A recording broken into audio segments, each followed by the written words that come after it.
All right, all right. This the news, open discussion, and I'm going to be talking about this problem that's going sweeping across the nation. And this problem is the teen takeover. The teen takeover is causing problems all across the nation. Slowly, young people are adopting it,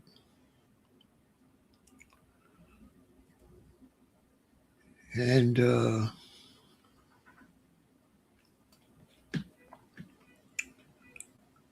it's getting hectic. New laws are going to come down the pipeline. So we're going to talk about it. We've been having this problem in Chicago now for a few years.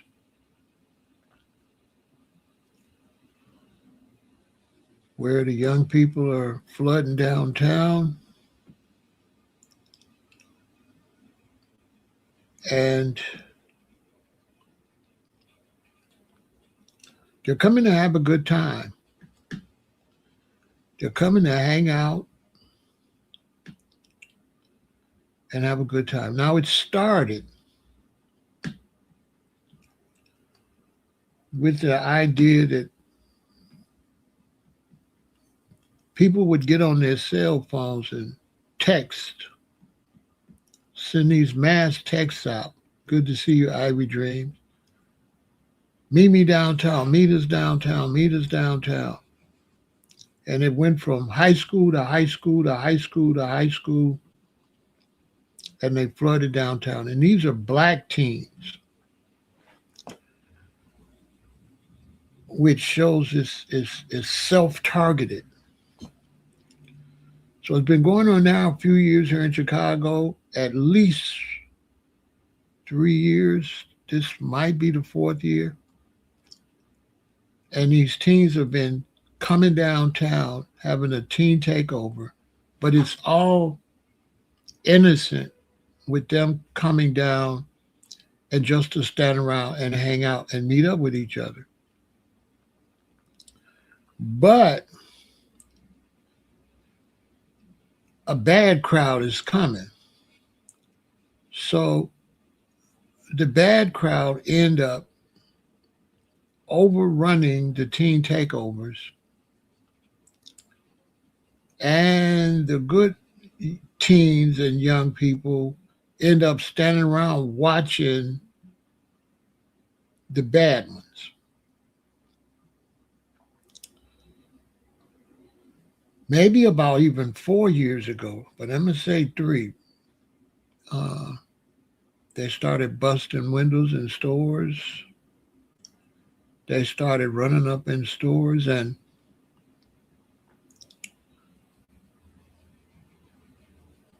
allegedly that the window busting was done by some of the store owners, where the store owners had already cleared out a lot of their merchandise and then busted windows so that people would run in there and they would be able to claim insurance. This is all allegedly. And so the teens were running up in store windows that were not necessarily busted by them. This also happened up at the George Floyd rally. Whole pallets of bricks were just left in the middle of the streets.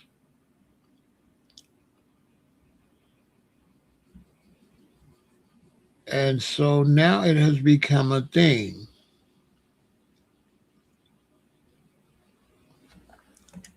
So once again, the other day in Chicago, we had a problem at the beach. 3 people were shot during the unrest surrounding the Memorial Day weekend teen takeover near 57th Street Beach in the Hyde Park neighborhood. The victims, an 18-year-old and two 19-year-olds, were shot blocks away from the main gathering and were taken to the University of Chicago Medical Center in good condition. Much love, much appreciated, Kathy. You all support the channel. Also, New England.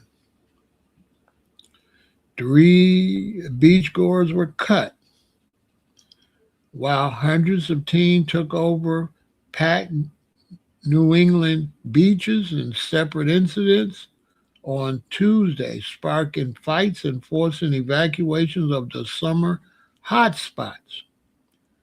The suspected poking broke out just after 3 p.m.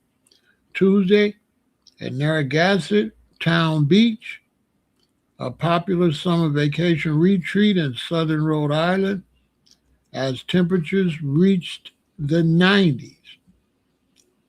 And on top of that, New Jersey. New Jersey officials made a half a dozen arrests after a swarm of youngsters descended on a quaint shore town in the latest viral teen takeover plaguing local communities across the country. The incident unfolded Tuesday night when Long Branch police were called to Pier Village, a sprawling oceanfront community clad with rental units and hotels, regarding reports of a massive group of teenagers inciting brawls, jumping on cars, and contributing to disorder across the boardwalk. Bystander footage shows a line of police officers carrying riot shields and corralling the teens in the streets, as various other large groups can be seen weaving between cars as they are escorted out of the area. Good to see you, April. So, it's spreading across the country. There's some places expecting that to happen this weekend. They're worried about it happening all summer. And it's really turning out to be a problem because these are young people trying to get out and enjoy themselves, but the bad ones follow them, so they all have to be banned. And so the ones that kind of do know how to behave have to be banned. Now, I'm all for this, but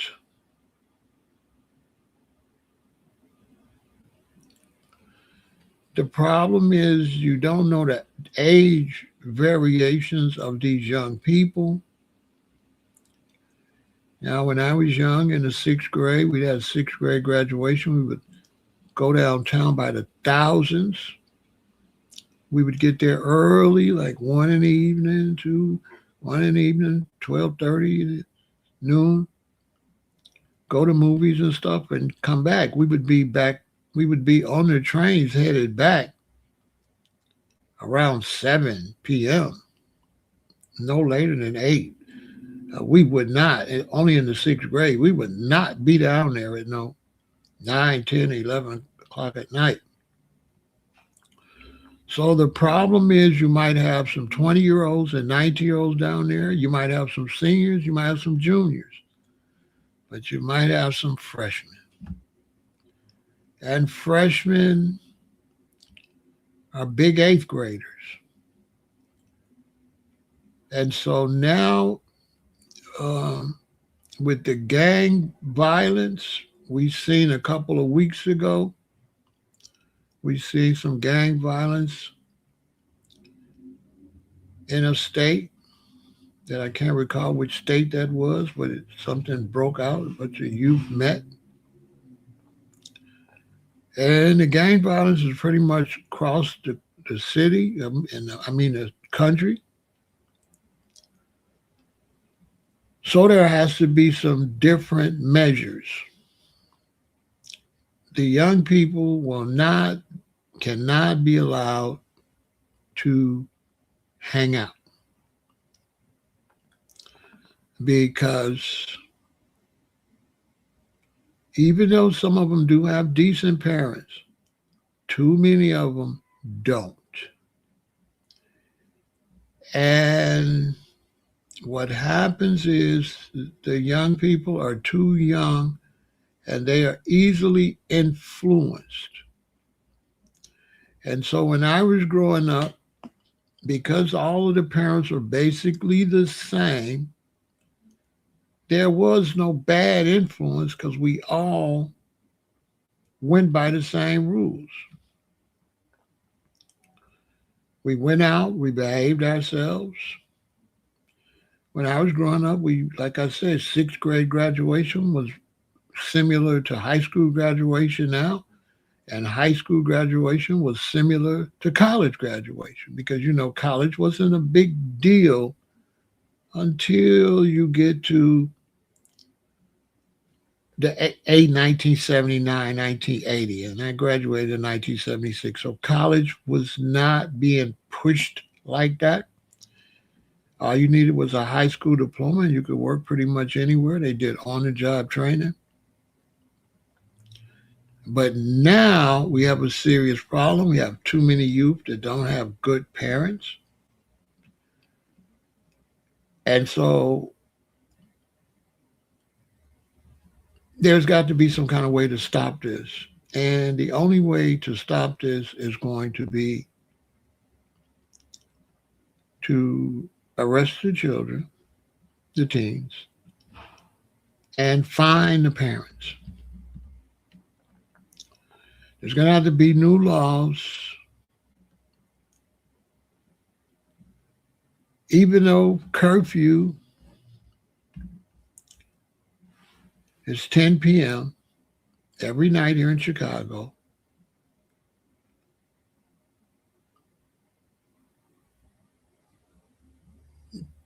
That's still going to be too late for them to be downtown. And so they're going to have to make it that if you're not a full-grown adult, you cannot be downtown unless you uh, escorted by an adult. If you're young and you come downtown, it has to be sunup. You cannot be there when it gets dark.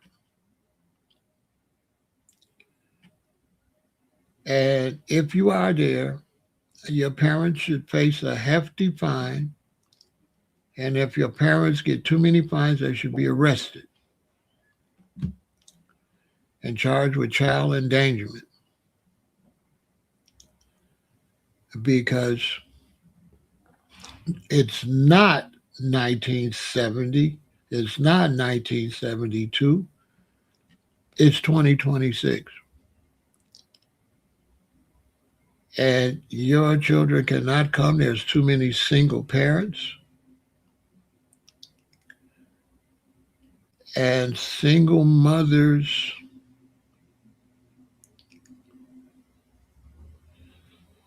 try to be good parents,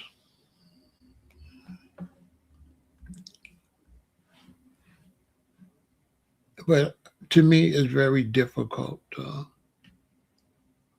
for a woman to be a single parent.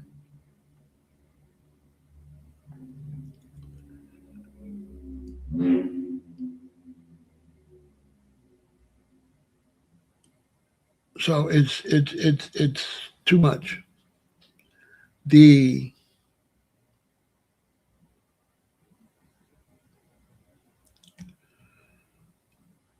parenting is the two adult job.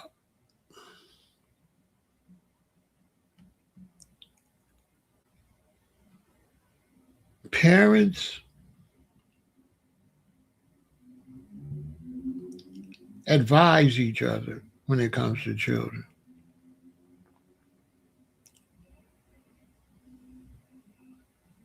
And so when I was growing up, I had a mother and a father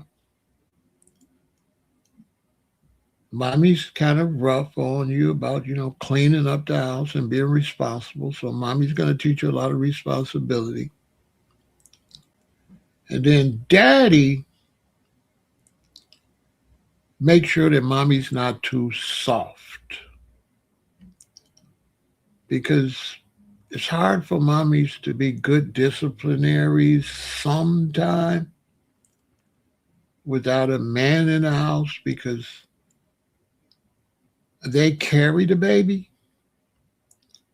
So the child is always a baby to them.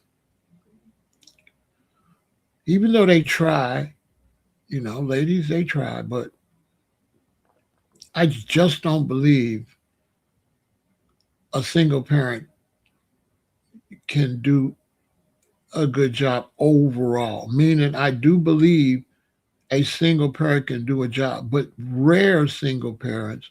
So I think that when you get to where there's too many single parents, a good job is not going to get done.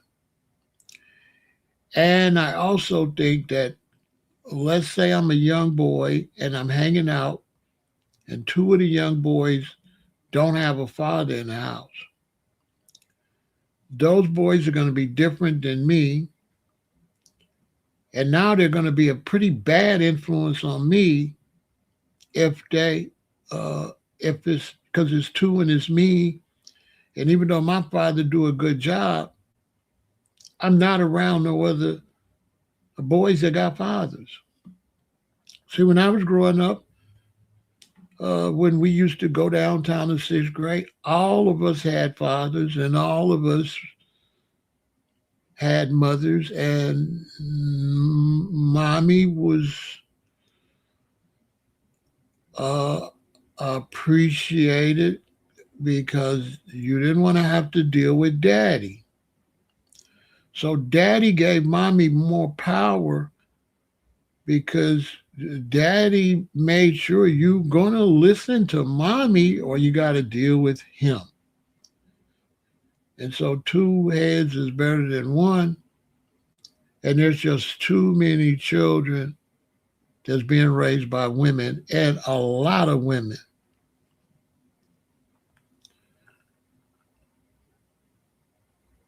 are good mothers but horrible parents,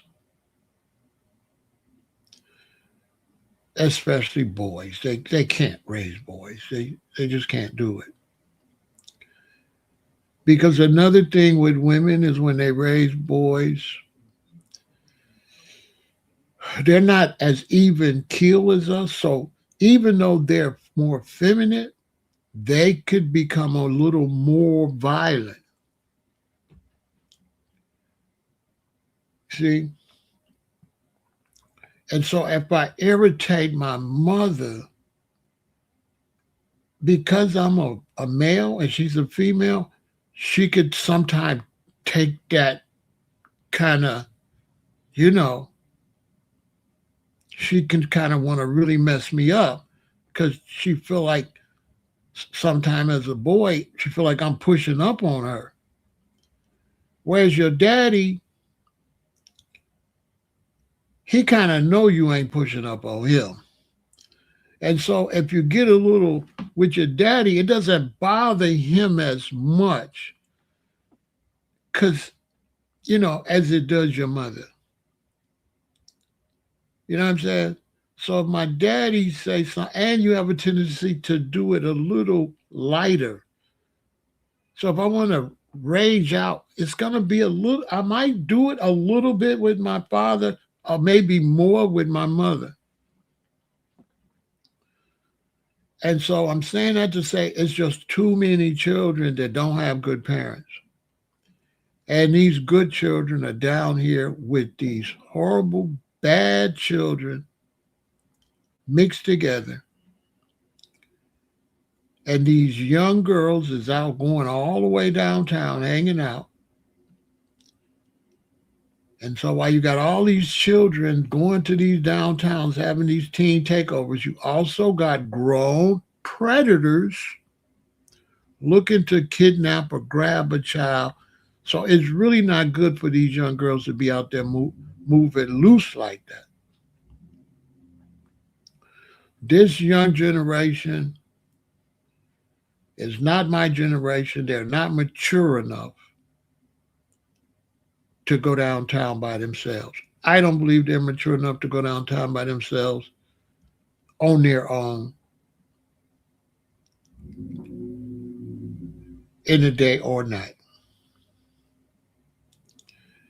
because they're taking the train and going downtown, right? So, Alexis, check this out. It's a big difference if me and Alexis take the train and go downtown. That's different than when our parents drop you off downtown. When your parents drop you off, it kind of boxes your behavior in. See? You even get out the car, okay, mommy. But if you're going on your own in this generation, you might get a little wild on your way down. By the time you get down there, you're buck wild. You're influenced by the other children. And so for me, it's definitely not good. I speak for a lot of parents when I say when we raise our teens, they don't have a great social childhood because we do not let them play with the other kids. It's something that pains many of us from this generation. We just can't let our son play with the boys, the other boys. He could play with a boy that we've screened that wants to do his schoolwork and stuff like that, but he can't just go out there and play with the morons. And I raised 4 teenagers in O Block, and I did not let them go out there because they would have been BDs. I didn't let them go out there, and if they walked to the store and they had trouble with the kids, I used to go out and threaten the kids. I only had to do that once.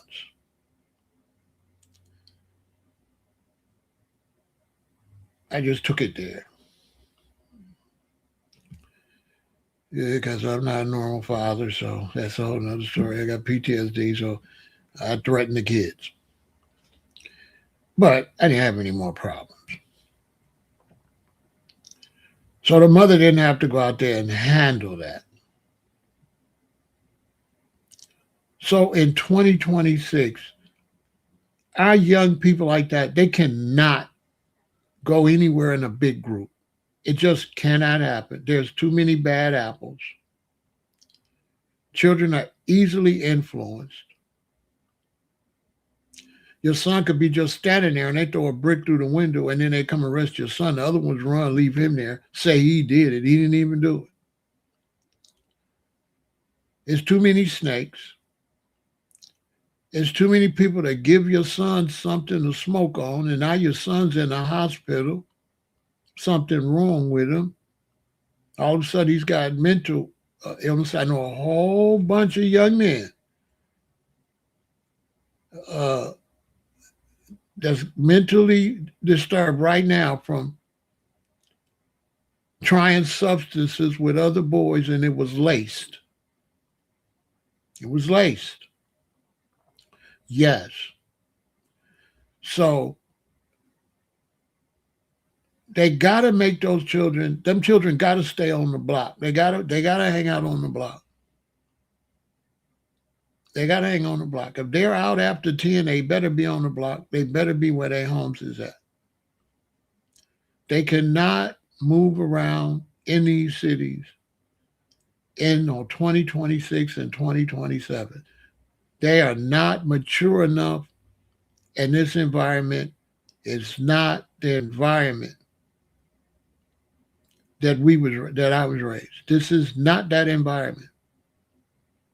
And you'll get a call, and your son or your daughter will be laying out there unconscious, hanging with this group of young people. because there's some real bad apples that be in a bunch. And that's what's going on with these teen takeovers. Them real bad ones is coming down there doing everything. The other children, the year before last, I watched footage of the teen takeover downtown Chicago. And I seen the good kids just kind of standing there, and I seen the bad ones tearing stuff up, busting windows, jumping on cars. And the percentage was like 85, 15, 50% of fools, 85% are just young people outside.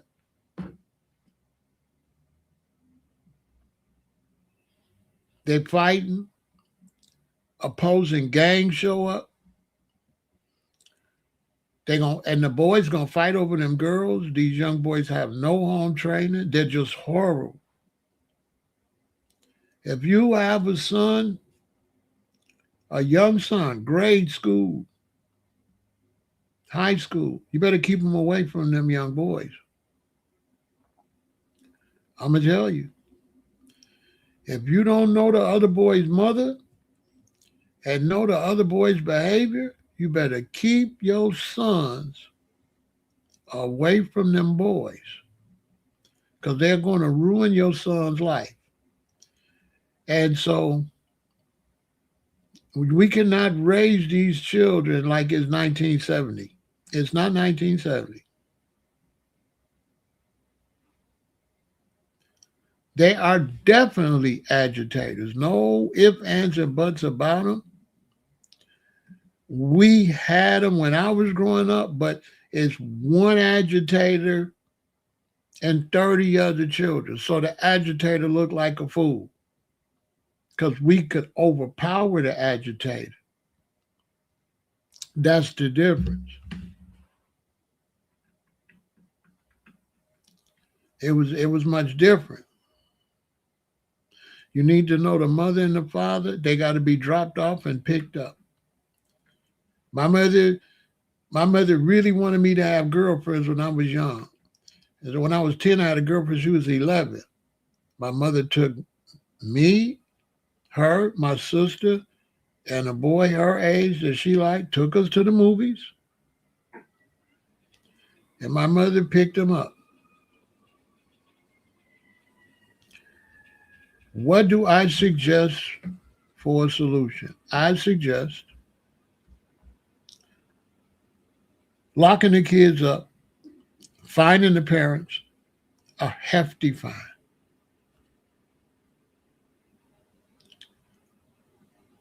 That's what I suggest. Your kid out here past curfew, that's going to cost you $2,500. If you don't pay the $2,500, we're going to tow your car if we catch your car out there. It's going to cost you $2,500.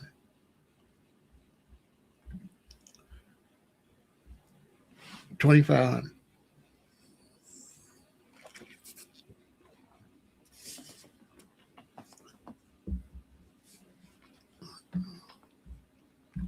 No, I couldn't go down there. I couldn't do nothing.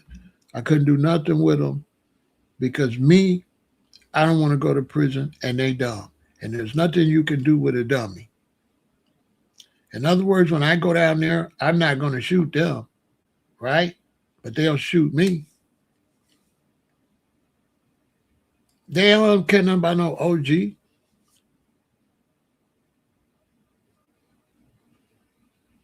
As a matter of fact, if you're following me, you will see young men constantly come over here and play with me and don't have no respect.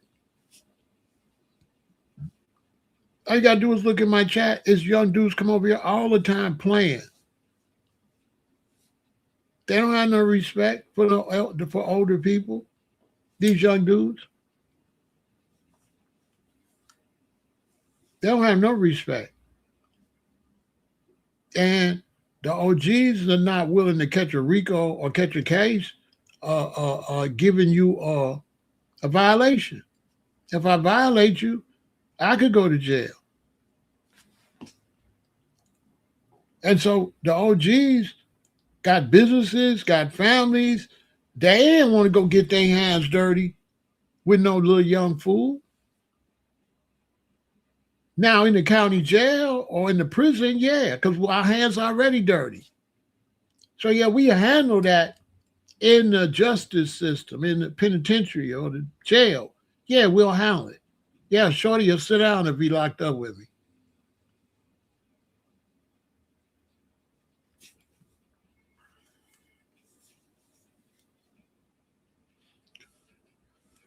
When I was in O Block, I had to threaten the whole family. The mother went and told on me. Sure did. Told her, said I threatened to move up to the school scout. Yeah, I gotta kick these young dudes off because they on the internet and they don't respect no elders because they don't got no elders. They don't respect their own mama and they don't got no daddies or nothing like that. So they don't, they don't come up when you come up with a father on the block. Your father is friends with the other men on the block. So you can't talk crazy to Mr. Smith. You can't talk crazy to Mr. Edwards. You can't talk crazy to Mr. Hawkins. They're going to go down there and say, Randolph, Michael was down here cussing at me like a sailor. And you're going to hear, Michael! Immediately.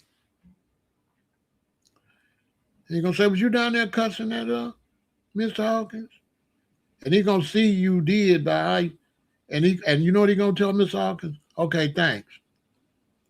He's going to dismiss Mr. Hawkins. You know what that means? He's going to take you in the house. Immediately. You coming downstairs or go back upstairs. And it's going to go real bad. It's going to go back to the third grade spankings and like that with the belt and stuff like that. And it's going to be really rough because your daddy looking at you like you too old for that. Oh, you think I'm playing with you. That's how they look at it because the way we was raised, if you just kept on and they felt like you was testing them.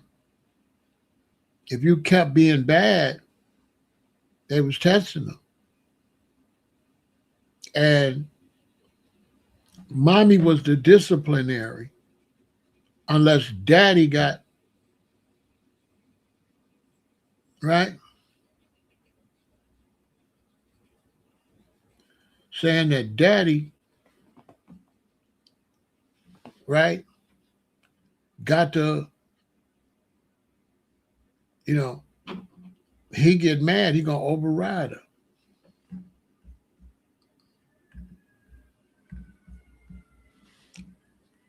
He gonna override her. If he get mad, he gonna override her.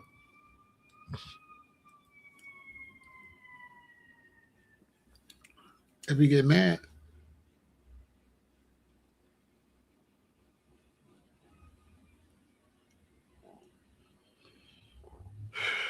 he new school. He not that type of daddy. He one of them.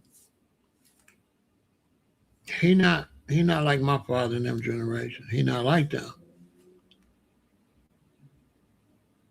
He's probably raised by his mommy.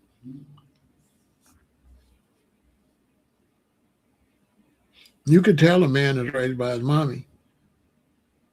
And a man that had a mother and a father, you could tell. Easily, you could tell. I can't say for sure, but that's what I would expect. He's kind of soft.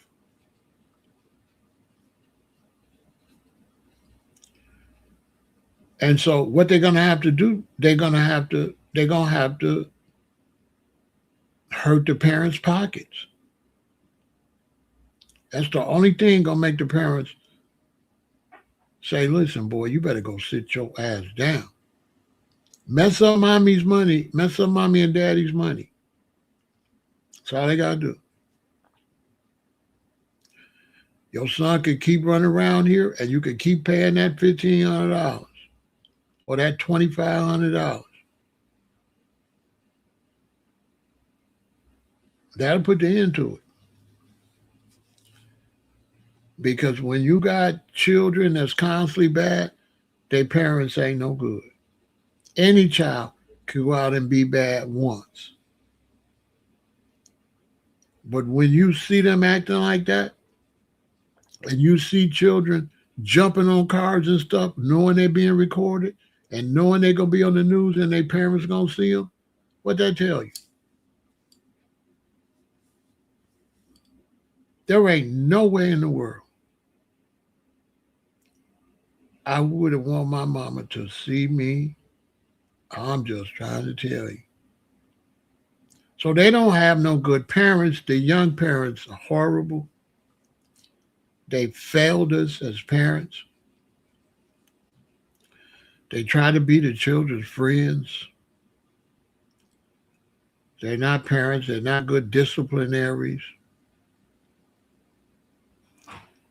Spare the rod and lose the child. So the younger generation of parents are just horrible.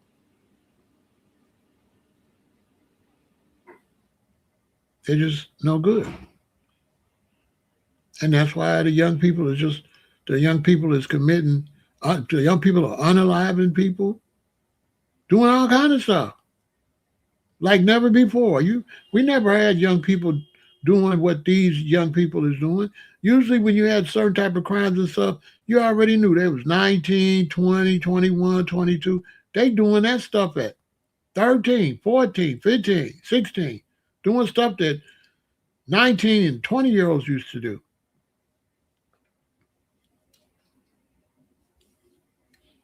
They don't go to school.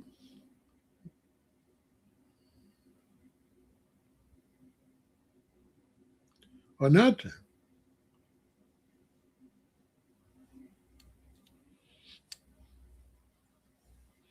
I'd be over here. It'd be men. It'd be dudes with a nice age on them be trolling me.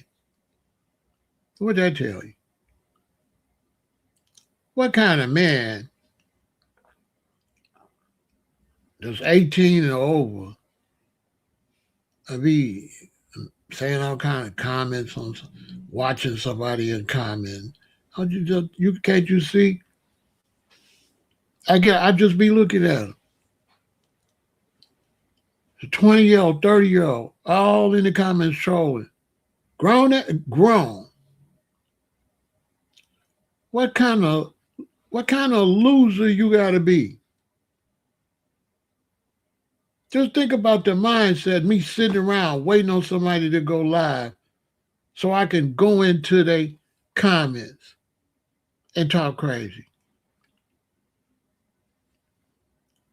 That's a social deviant. This is a person that mind is gone because they don't got nothing else on their mind. That's why they can do that. Who got time for that? I couldn't even imagine.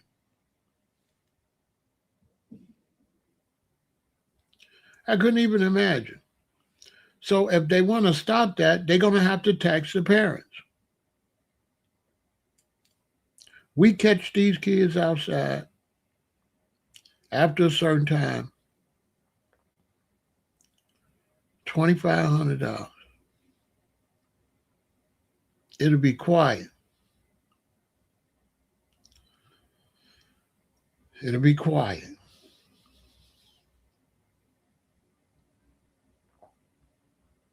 That's what they gotta do. They gotta go and take some of these empty buildings and cage them up and get them paddy wagons. And they gotta strong arm them kids and throw them in them paddy wagons and take them and lock them up and call them mom and tell them come down there and get them and bring the money. And if she don't come get them, we coming to her and we're gonna garnish her wages. We're gonna take her money and we will tow your car. We are not playing with you, lady. And we will lock mommy up because they're running money away in all these cities They're running the tourists away. They're making the cities look bad. They ruining everybody's vacation. Everybody's trying to have a good time. And that's going to cost these cities billions of dollars in tourism. Who going to go back when they done came to your city? It's a bunch of hooligans out there. And this is the thing. They black too. They not white. So you see how black people, as soon as white people do something, ah. But these teen takeovers is black. You don't see black people saying nothing. All that black pride talking. You don't see the red, black, and green saying nothing. You don't see the Pan Africans saying nothing. You don't see Dr. Umar saying anything. Because he then took a lot of people money and ain't accounting for it. So that's how smart he is. So the cities are talking about it, and they're talking about being strict on the curfew. Now, Brandon Johnson was talking, some old weird stuff because he was a teacher. So Brandon Johnson is trying to go light on the kids, but Brandon Johnson's job is over anyway. He will not be reelected because he doesn't know what he's doing. And he didn't mess this city up. And the political people, they kind of weird because then they'll say, see, you shouldn't have voted for him. But nobody wants to admit that you don't know what these politicians are going to do. You vote for them, then they get in there and flip-flop. So how's that your fault? You voted for them. And then they get in there and they don't be nothing what you thought you was voting for. How the hell are you supposed to know that when they actually get in there, they ain't going to do nothing? You know what I'm saying?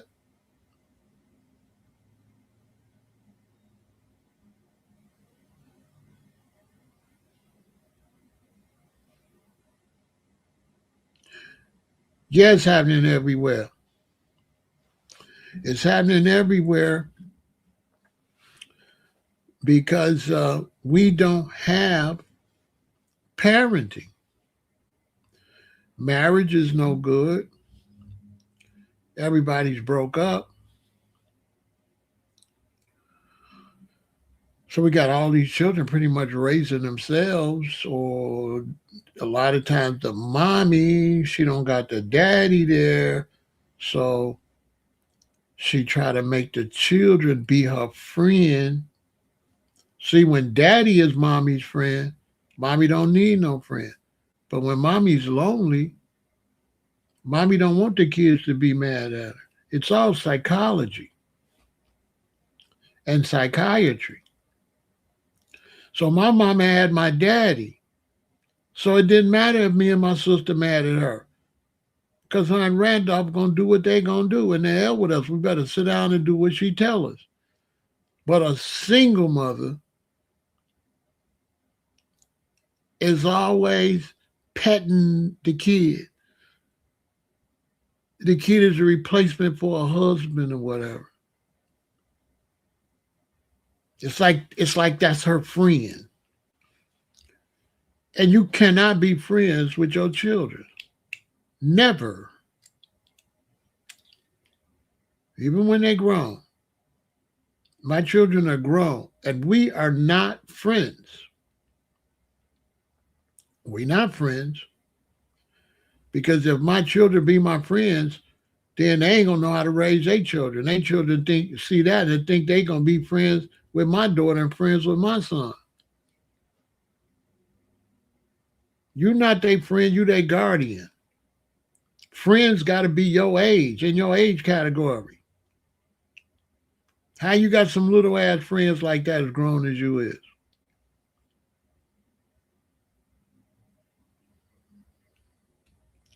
Many times when you're in a relationship and you meet a woman and she already got a child, she already got a boy or whatever, the relationship don't work because she want to be his friend, and you come in trying to be a disciplinary. She don't want you. She don't want you to do that. You're just a sex object. And sometimes the daddy don't want you to do that. He don't live there.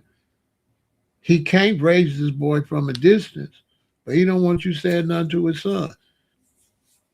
And like I tell him, well, take your damn son and put him in your pocket and take him with you. He in there, go pack his shit. I be going hardball. Yeah, I've raised step sons before and told the daddy, pack his shit and get out of here, both of y'all. Like, no, you doing, yeah, I thought so, punk, get out. I don't say that part, but that's what I be thinking. That's what my face be looking like. Whatever, punk, get your ass out of here.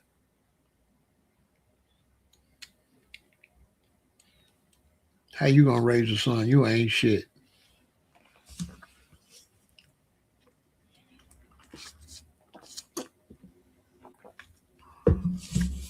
So this is definitely gonna get worse. It's gonna be a long summer. The other children gonna see it. It's gonna be all across the country by July. By the 4th of July, it's gonna be all across the country. Teen takeover.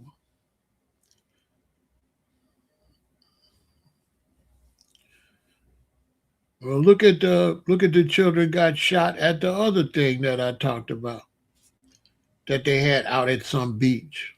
I forgot what state that was. This is constant. This is constant. I just showed New Jersey, New England, and Chicago. And it's more places than that.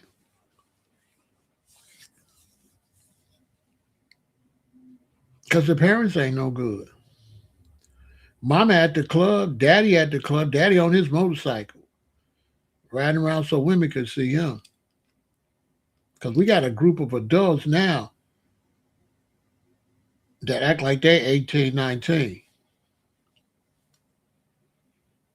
And we got a bunch of adults that's uh, fighting their age. They don't want to be adults. They want to be young. Yeah.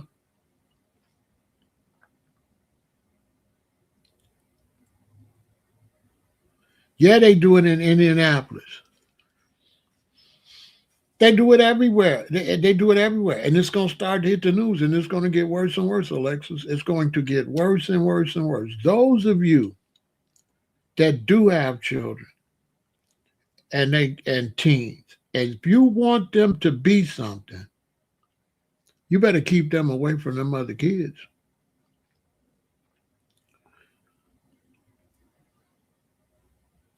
The advantage in this situation of keeping your children away from the other kids in high school, it makes them really long to want to be around young people, right?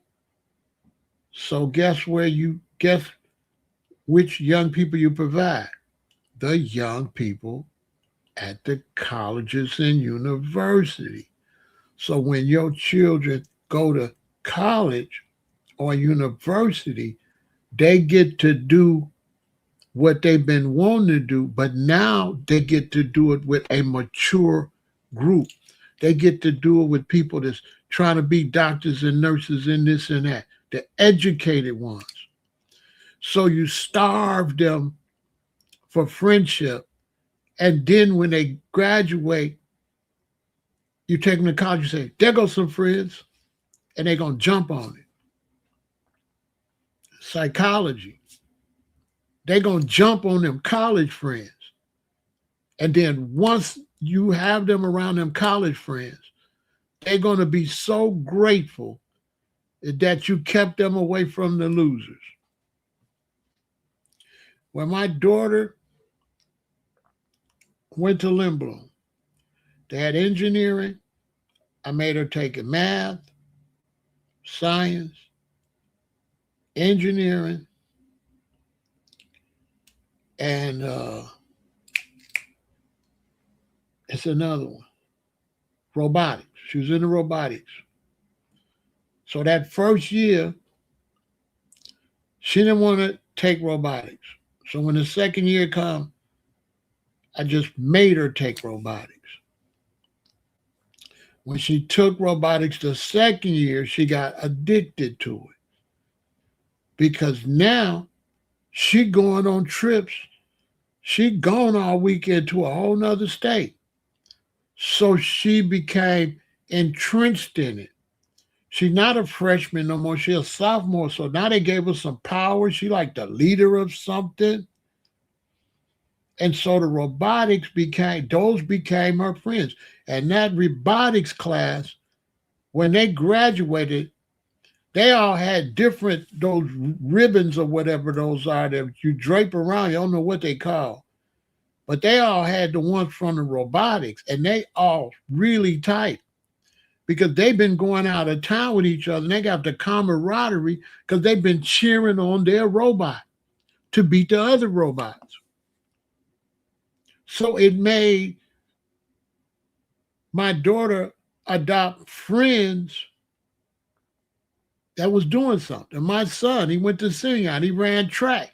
So he became close to the track team.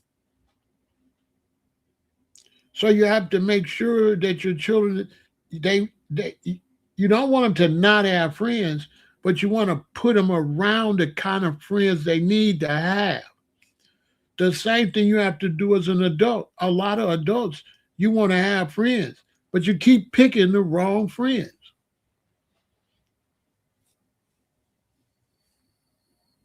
Yeah, Ivy Dream know what I'm talking about. So you want them to have camaraderie with achievers rather than camaraderie with losers. Because they looking for camaraderie. And the more you keep them away from the losers, the happier they're going to be when they get around the winners because they're going to be glad to have friends. And then once they realize they with the winners, because they're going to realize the difference, they're going to be like, yeah. And they ain't going to want to be around no losers. They ain't going to want to be not around no gang members or no people getting their no, no. No, no, I don't want to be around them. If you, in a lot of these, like here in Illinois, when they get a certain score on their SATs, then they can go, they don't have to go to the neighborhood school. See, if you don't get no good scores on your SAT, you got to go to whatever high school in your district. But if you do real good on the SATs, now you can go to the number one school in your city or number two or number three. Now you can go to the good school. So this is what you learn as a parent. Parent is learning. I didn't know that until we had the last one. So she did real good on her SATs, and that's why she went to Lindblom. Lindblom was like, I think was like number three top school. The other one was is it Michael Jordan School? And another one was number one and number two. And she went to number three. So then she went to school with all the smart kids in the city.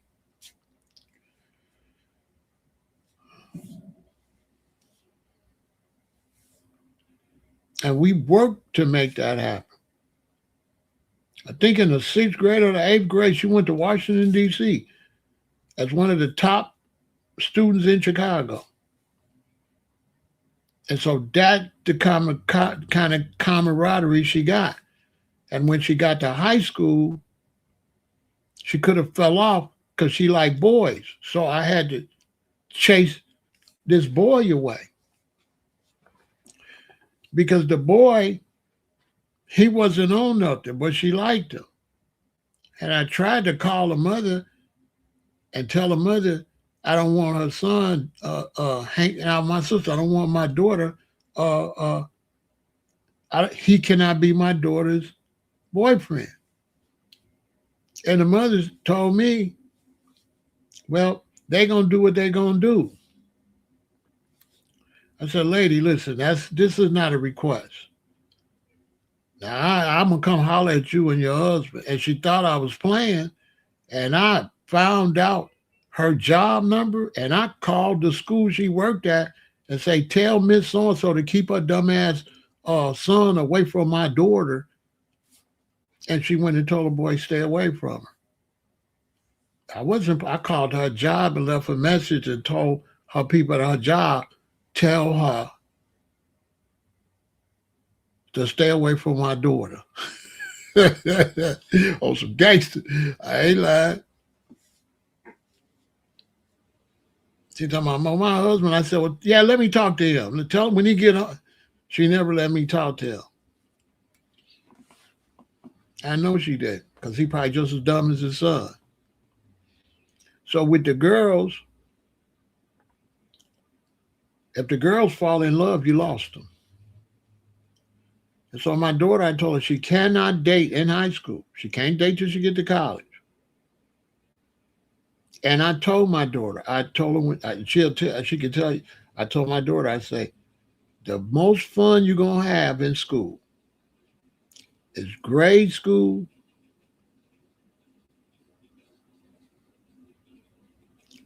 then college,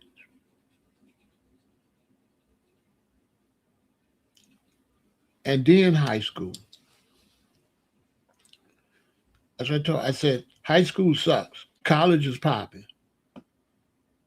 She said, Daddy, what you mean? She was in high school. I said, high school is the worst one. Don't be trying to have no fun in high school. All the fun's at college. That's what I told her.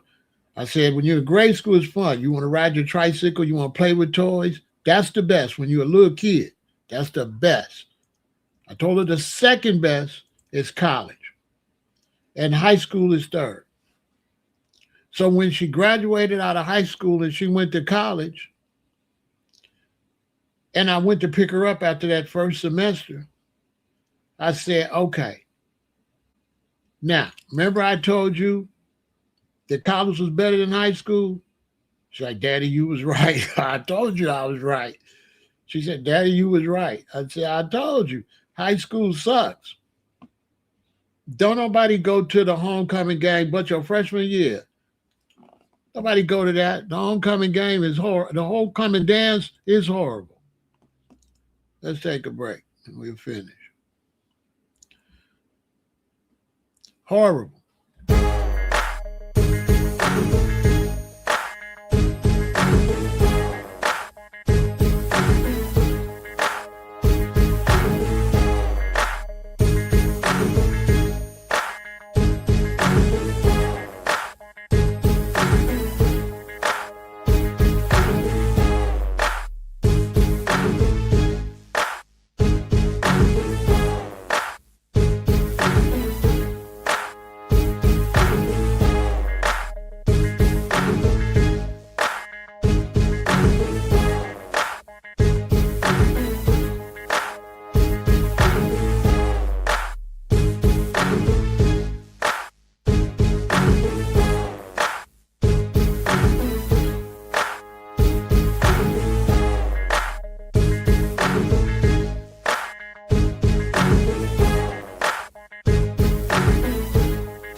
And I made her, when she went to high school and help you parents, I made my daughter take the classes that make you look smart.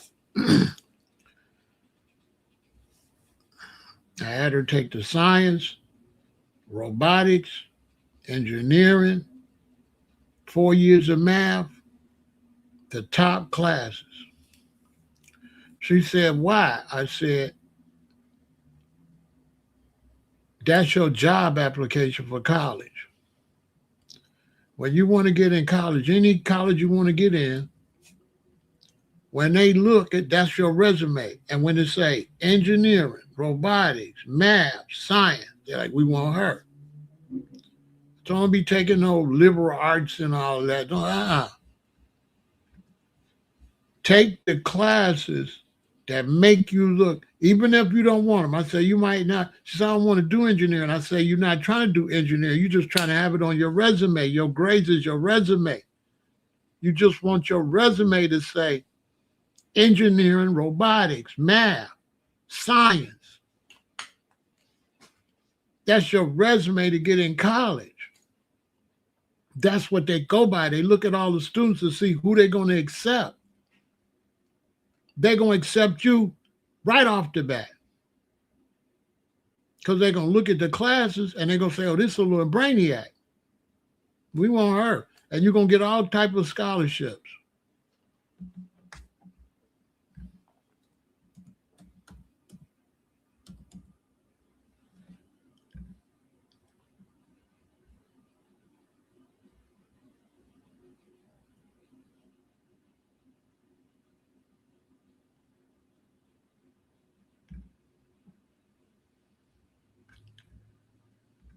And for you all to do when they get in high school, they sophomore year, have them put this app on your child's phone. Scholly. Now they call it Sally, but it originally was Scholly. Have them put this app on their phone. And this is going to send them notifications on scholarships. See, 25,000, 2,000, right? 10,000 scholarships. 3 days left. See, apply now. So they can apply for scholarships, right? You can either look up Sally, www.sally.com, or if you search Scholly, SCHOLLY, it's going to take you there. Same company, they just changed their name. Don't do it their freshman year. Do it their sophomore year and make them keep up with it their sophomore year, their junior, and their senior year. Okay? Because some kids get so much scholarship money that they be buying a brand new Mercedes Benzes and stuff like that and go to school. That's a fact. They be giving away money, but they got to have good grades. And I'm saying all that to say, when they do it, the downtown with the teens going down there, the teen takeover, them the dummies. Them the dummies and the smart kids that don't know no better. And those be the smart kids that life gets ruined for hanging with the dummies. We lose a lot of young black men and girls. She real smart, but she let a dummy have sex with her and give her a baby. She had to drop out. She wasn't able to go to college because she got a baby. Because she thought she was in love with the dummy. You know how many dumb young black boys is getting real smart black girls pregnant? Playing with their emotions. So one of them fools down there at the teen takeover that's jumping on cars and busting windows to get your daughter pregnant and mess her life up. Which goes back to why you got to have a father.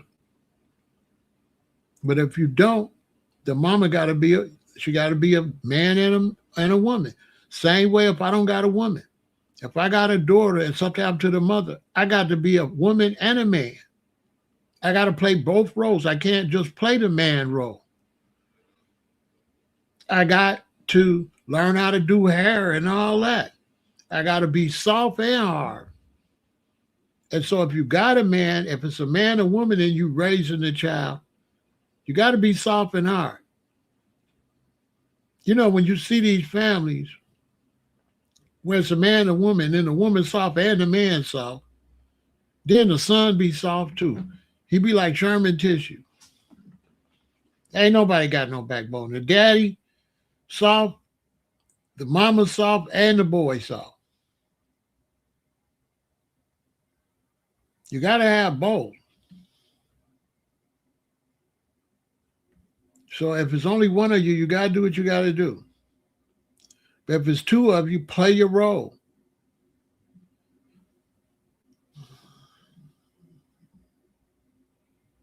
And they're going to have to start finding these parents big money if their children is running around these cities acting a fool, running money away in the city and tearing stuff up and busting windows and breaking windows and acting a fool. just acting a plumb fool.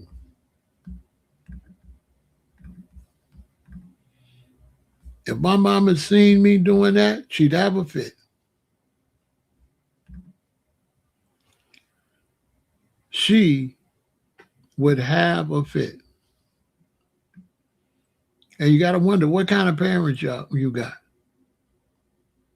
that you can do that, and your mama's still going to buy you a new pair of sneakers after you've been out here embarrassing the bloodline and embarrassing the family, just acting like a fool.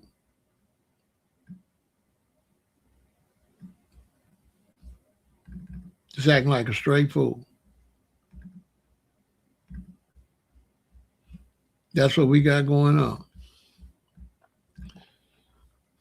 Your mama go, she look on the newspaper, and there you go.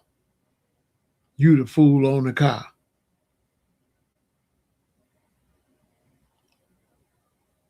On somebody's car that you can't pay for.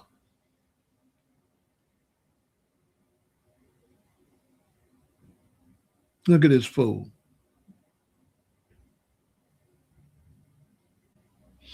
Because he girly, so he going to try to act manly and do stupid stuff like that. But you can see with the shoes he got on, you can see he girly. So he wants some attention. Look at him. How embarrassing is that?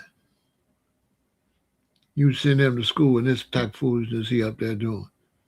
Now he in newspapers all across the country. They fighting. You should see what they doing at them team takeovers. It's so embarrassing. As blacks, it's embarrassing. So they're gonna have to find the parents. They're gonna have to come down on these parents for these young black children, teens, and young adults for their behavior. They're gonna have to charge the parents. And once you're over 18, then they have to lock you up. Lock them up. Lock them up. Because if you don't do that, they're never going to respect the law. They're never going to respect property. They're going to just think they ain't going to really comprehend what they're doing.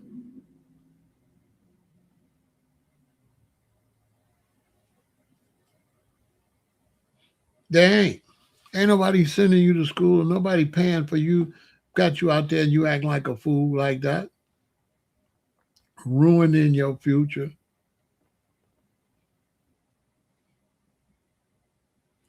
Because all they trying to do is go hang out. They're young. They trying to hang out.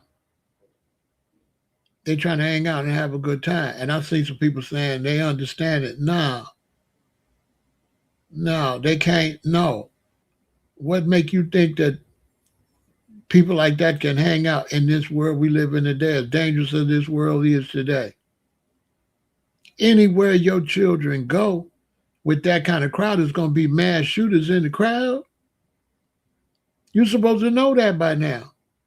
When your baby go into a crowd of young black people like that, right? You know that is shooters in the crowd. You already know that there's shooters in the crowd. You already know.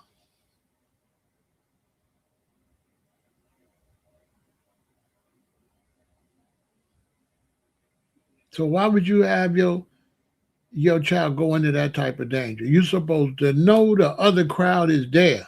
They always there. There's no way your child gonna go where that crowd, they gonna be there. The troublemakers. Because in their mind it's fun. They always talking about they'll be here. They're gonna be here. That's all they do is jump in the crowds. They ain't got nothing else going on. So every time it's some event, the ones that gonna ruin the event show up. They're the first ones show up. The ones gonna come and start gangbanging. This grand gang gonna come in that gang to an event that college kids is having. Because they just want to go anywhere as young people. And this is where the young people at. And these are the good young people, so the bad young people show up. And then they always mess up the good young people's fun. They always spoil it. They always spoil it. And many times they try to bully the good boys. Yeah, they try to bully the good boys. So that's why I had my sons being my son and my stepson, I had them being good boys. And that's why I had to go outside and let everybody in O Block know if they want bad, holler at me.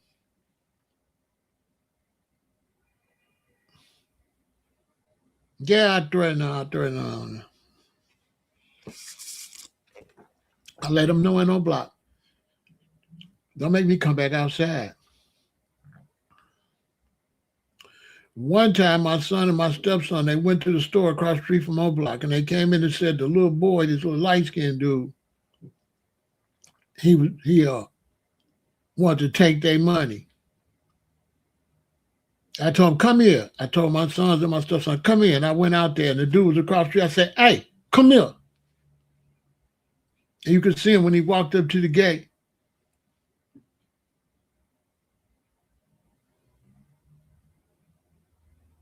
I let my son and my stepson see that, how I did that boy. He was supposed to be the bad boy. But what's a bad boy to a real official monster? I said, come here. I said, you bothering them? He's like, no, man. All right. Next time you see me, you ain't going to see me. I told him just like that. You know what I'm saying? Next time you see me, you ain't going to see me. That's a fact. Next time you see me, you ain't going to see me. You understand? And right now, they successful making money. They successful doing their thing. Nobody in jail. Nobody getting in trouble. They grown. They all doing well. They all successful. That's a fact.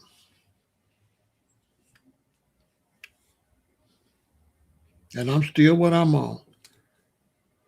So if you're a real hater, come see me. It's real simple. Let me see what you made of. I'm just saying. I look different in person than I do on the internet. If you really built like that, come holler at me. Get off your chest. Because my sons, I made sure my sons and them didn't have to do no type of negative stuff. I'm doing it because I want them to be successful.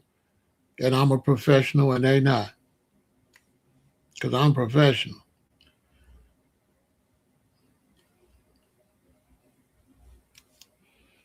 I want to protect them and let them grow. They got children. You know what I'm saying?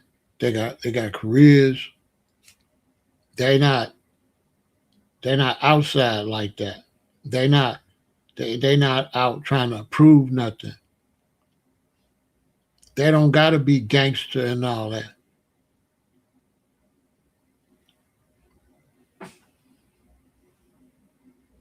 I do all that part.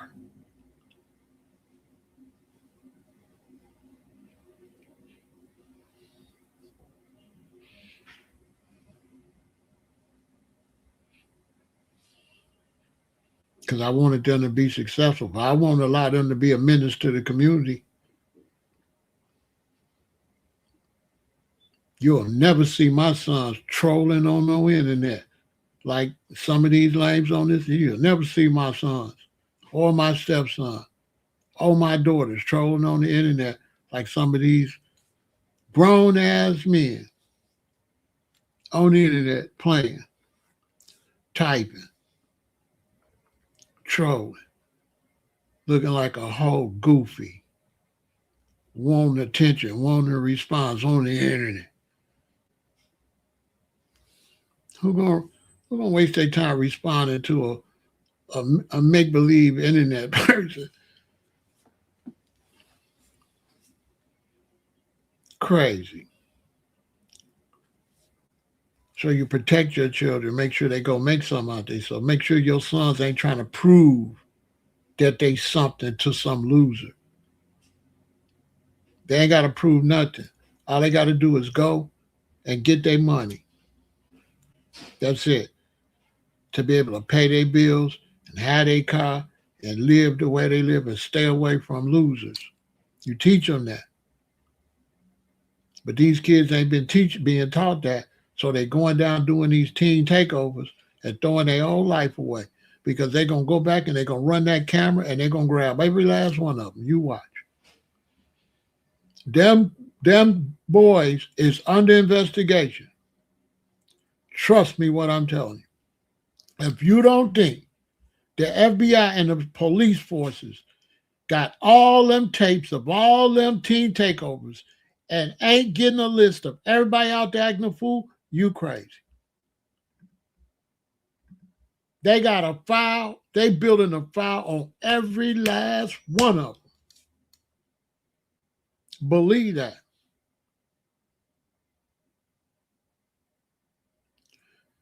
Believe that.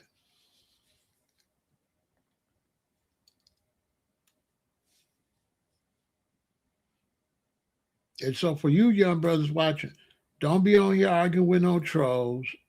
Go make something out your life. Because usually a troll is a loser. If somebody come in your stuff saying all type of stuff, that's a buster. That is why would you lock in with a buster? You know they're a loser because they ain't got a life. So that's how you teach your children. Listen, don't waste no time with nobody that's antagonize you stuff. That's a loser. They don't got nothing going on. If they had something going on, they would be busy. Who got time to do that but a loser? Who got time? Who got time? Who got time to troll on the internet but a bum and a loser? I don't got no time to go into nobody live and do busterism. I got time for that. I got no time for that. I don't even do internet. I only do face to face. I don't do no internet. I know a lot of people watch me. They say, you really be talking crazy to a lot of people. Exactly. I know what I'm doing. Come outside and play. See if it's real. That's all. Because you got crash dummies out here. And that's what a lot of these young boys is that's going to these teen takeovers. They walking crash dummies. They some of these same losers that be trolling on the internet.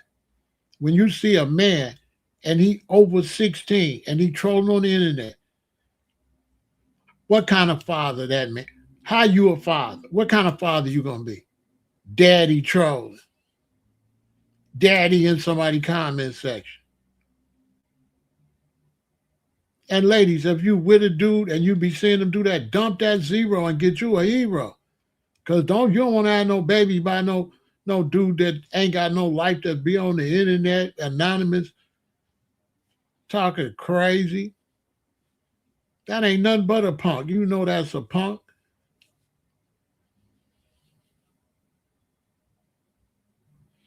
I don't be talking crazy for him. I be trying to make him come outside. And that's why I be doing it. I be trying to get them to come out. So that's why sometimes when y'all see me insult them, I be trying to get them to come outside. I be trying to get them to say, oh yeah, wait till I see you. That's what I be trying to get. I really be on that. I really, you know what I'm saying? Because I lay it all on the line. So now you either show up or shut up. But I really be on that. But I got PTSD. So when you see me going out of control, I'm really trying to get them to come out and say it.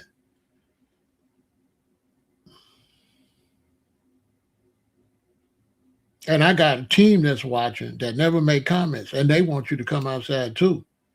Cause I got a team that be watching this. See, my associates, they don't make no comments. They don't log in. They just watch.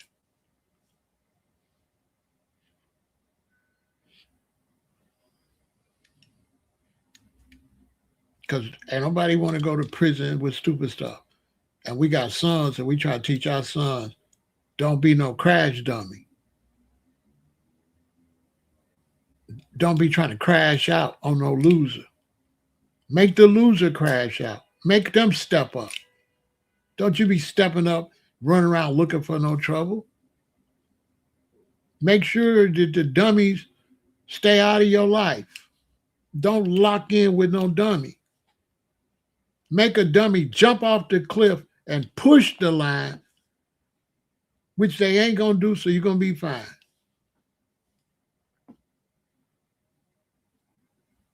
You got these and you got them.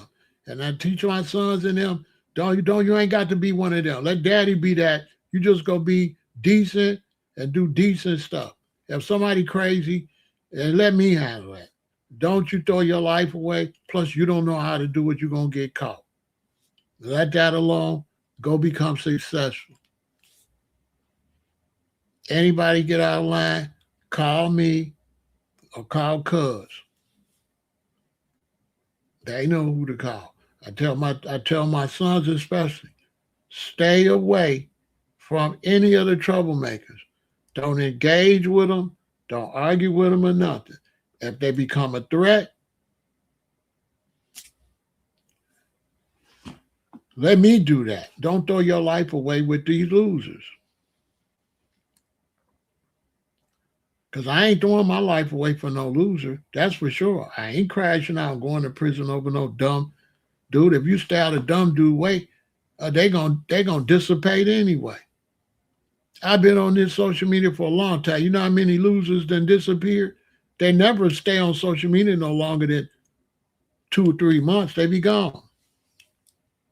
They can't maintain being a bozo. How long you can maintain being a bozo?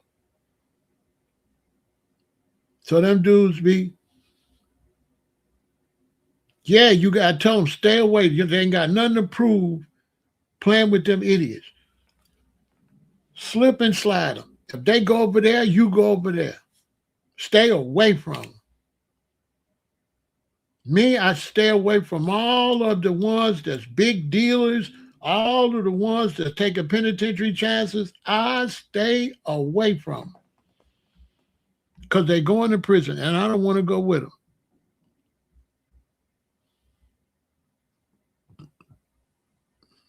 I ain't going with them. Let's take another break.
When you look at the teen takeover and you see the main characters tearing up stuff and acting up, those are the lames trying to impress the real bad dudes. The real bad dudes are the one that going around there doing that other stuff, the violent part. They not the ones doing all the monkey stuff. Those the lames trying to impress the bad boys. That's a fact.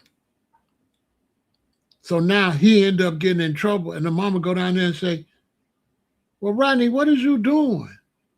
Because Rodney ain't even like that. And she just can't believe the police and called her and told her Rodney did what the police had told her. Because Rodney following Phil and Randy and them the real troublemakers.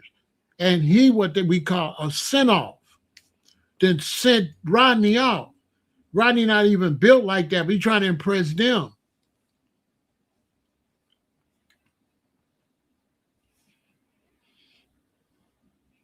So as a father, you got to run them away.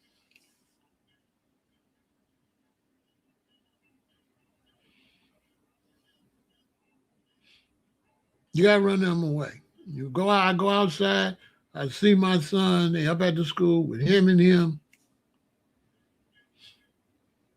I can see. They see my son trying to run track. He trying to, you know what I'm saying, make something, and it's these two. So them the two, I say, hey man, let me holler at y'all for a minute. I take them. And they go away. I make them go away. My son don't know what happened. He don't know. He don't know why they went away. I don't tell him. Get the hell. If I come back up here and see you around him again, we'll walk to Skippy. Because they will ruin your kid's life. When you go up to the school, your kids in high school, in grade school, when you go to pick your kids up from school, you know how your son come out to school or your daughter come out to school? Do not look at your son and daughter. Look at all the other children. Look to see who's staring at your baby. Look to see if anybody pointing at your baby saying something. Anybody laughing at your baby. Always look at the crowd. Do not look at your child. I'm giving you game. Always, when I go pick my daughter, any other kids up from school, when they walk in this way, I'm looking at the crowd.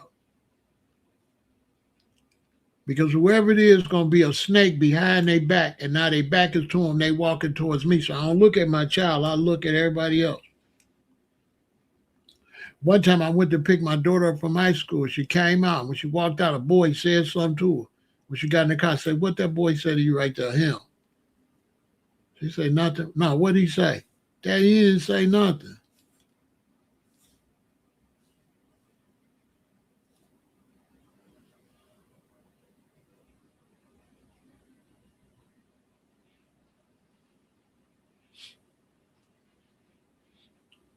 Because if I suspect him when I go up there and he go on his mama, I'll be looking at his mama crazy or his daddy crazy. I'll be looking at him and his daddy crazy. Because you got to protect your children. Because when your children got that light and going to be some out themselves, losers like to attach themselves to people doing something. They want to bring you down. You understand?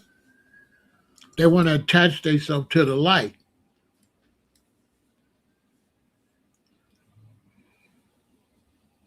So you have to protect your children and keep your children away. And I'm telling you, if you got young kids, you really got to be on them now because they finna start locking them kids up. And if your kid get caught at the wrong place, they gonna charge you. You watch, they finna watch the laws they finna drop for them. It ain't finna be no more teen takeovers.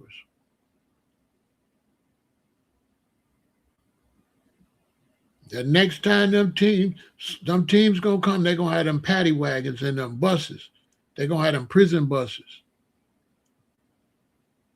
Yeah, they gonna have them buses with the gates on the windows. They gonna fill them up with that. They are not gonna let you tear up these cities. And they're gonna tax your parents. All the politicians is discussing it now. They want to charge the parents. I knew that. I just read it today. I knew that. I said that 2 or 3 days ago. I said, it's teen takeover. They're going to charge the parents. they're going to charge the parents. And they made a statement. They say, if your children break curfew, it's going to cost you. They better not be out here past curfew. And they not playing because they running away money. They going to all these beaches. They going downtown. They going where the money at, and they messing up the money.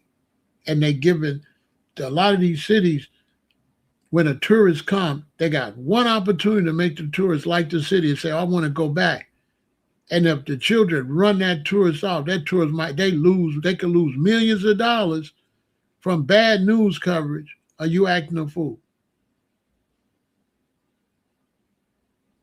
The teen takeover is one of the main reasons that Brandon Johnson is not going to be mayor no more, because he was soft on the kids tomorrow. Well, they got to have some enjoyment. Oh, I can't wait till we throw him out. He's been the worst mayor that I know. You let them people come in a big city like this, downtown Chicago, you talking about they got to get outside. Kids belong over on the block in the community. Downtown is for adults. Downtown is not for kids. Downtown, so you got all this nice stuff down there for them. There's nothing down there for them. He said they ain't got nothing to do. Well, go build something for them to do where they live at. Downtown is for adults and families. Downtown is not for kids. This is downtown Chicago. Y'all spend all that money to make downtown prestigious for some stupid kids? Downtown is only for kids that's with their parents.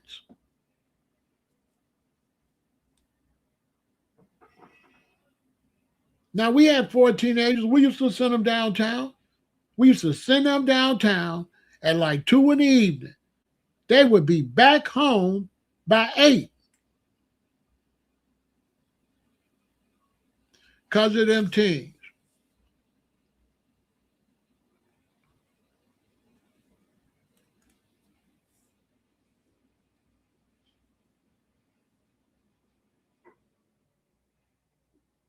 Yeah. Yeah, they down there. Because most of these old people, they don't know the codes. They don't know what to say.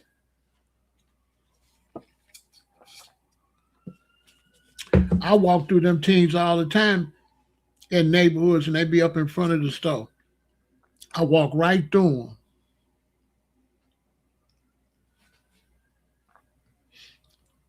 I walk right through them. Not only do I walk through them, I stop out there and talk to them.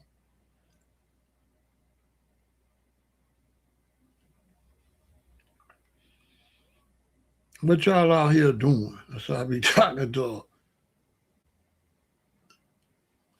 Shorty could pull something out on me if he want to. One thing is, if you pull something out, don't let me grab the barrel. Because once I grab the barrel, your fingers ain't strong enough to hold it. I'll turn it right back on you and pow. See what I'm saying? You got to do that with a civilian. You can't do that with no gangster. I ain't saying I'm no gangster. I'm just saying I be doing gangster stuff sometimes. You know what I'm saying?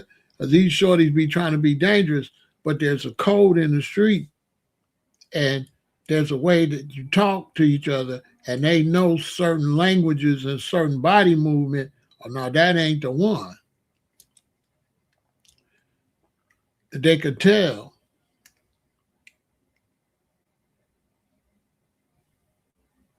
Because they'll sure try you. Because they not that smart. They not, you know what I'm saying?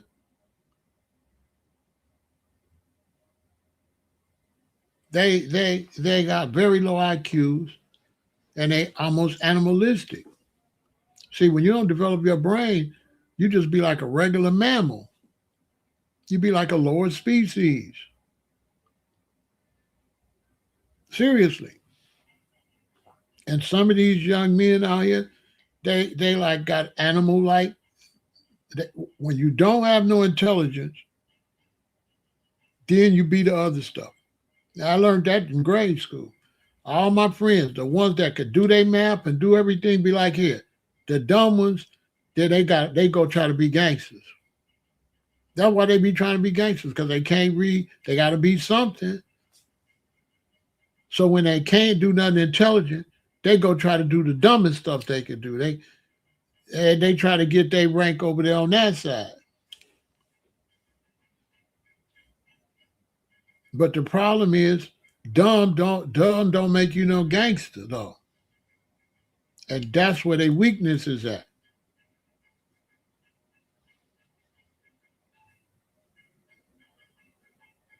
Because I grew up with them, and I had to tell a few of them, listen, man, just because you dumb and stupid and nothing passed, that don't mean you no gangster.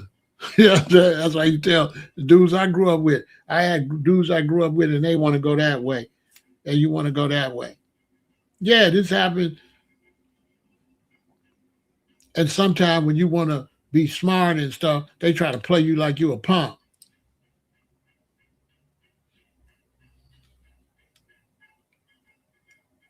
Yeah, whatever.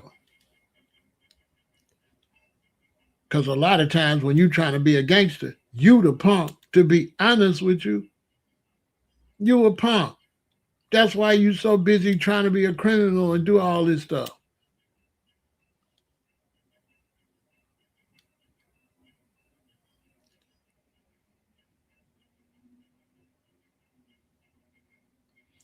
Yeah, and if kids go downtown, they got to be accompanied by adults. They cannot, no teens. Teens must be accompanied by adults, or they got to stay in the community where the police can patrol them. They cannot come into the metropolitan area where you making your tourist money and put a black eye on the city.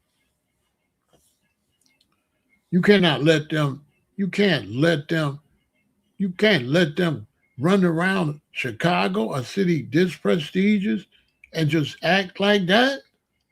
Brandon Johnson is the worst mayor ever. I bet you if I was the mayor, they wouldn't act like that. You don't think it's MLK? I had a fire department down there, and we'll spray their ass with them hoses. Man, we'll wash Shorty and them down the street on my soul, and I want it on the news. I ain't gotta do nothing but hit them with them fire hoses one time, wash them down, have them flipping down there. He done twist his arm, take your ass to the hospital. Don't you bring your ass back down here. Be glad we hit you with the water. Ah, man, I wish if I was the mayor, you could complain all you want. I had a fire department down there, and we'll wash Shorty in there. They have the girls and everything. You'll go come down here trying to look cute. Get your ass from down here. Wet them all up. They don't come back. They down there playing with them kids. They need to be down there with dogs. Don't sit the dogs on them, but have the dogs, the armed police, the water hoses. And let them know, no, this is the big leagues. This ain't little boy stuff. Y'all ain't gonna just come down here busting windows and playing. They busting windows and jumping on cars and all that. Man, they can't do that. You gotta have a show of force. This man's soft. You can't let them come down there and people down there paid all this money for their car and he running on the Mercedes Benz, jumping on the roof, denting people's cars and all of that. And laughing. Man.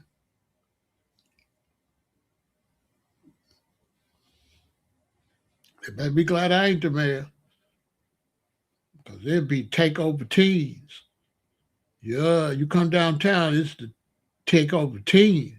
Y'all got it backwards. If I'm mayor, it's takeover teens. I'm coming to the press conference with the shirt on, say takeover teens. You come down here playing, you ain't gonna never forget it. I would threaten them kids. I swear to God, I threaten them. And your mama going to jail and your daddy going to jail, or they gonna pay a hefty fine. Don't bring your ass down here. This ain't for kids. That man talking about they gotta have somewhere to go. Well, you better build them somewhere to go where they live at. Go put some money into the parks where they at and some police up at the park. Because these kids can't even go to the park because the bad dudes up at the park scared the kids. but it's police everywhere. But you won't have no police at the park so the good kids could play. The police sitting up at Walgreens and Dunkin' Donuts.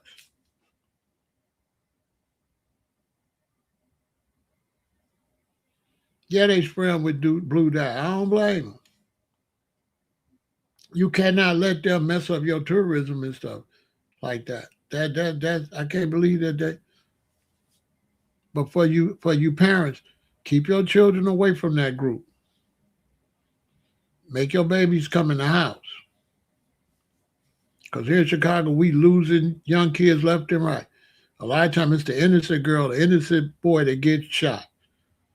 For real. Because they can't shoot. And these little gang members, they come out, they get to arguing with each other, they get to shooting, and they never hit. Most of the time, they don't hit who they shooting at. They hit everybody but him. Now your baby then got hit. Your baby ain't even in it. A bullet don't stop once you shoot it and you miss me. It keep going. So you got dummies got guns.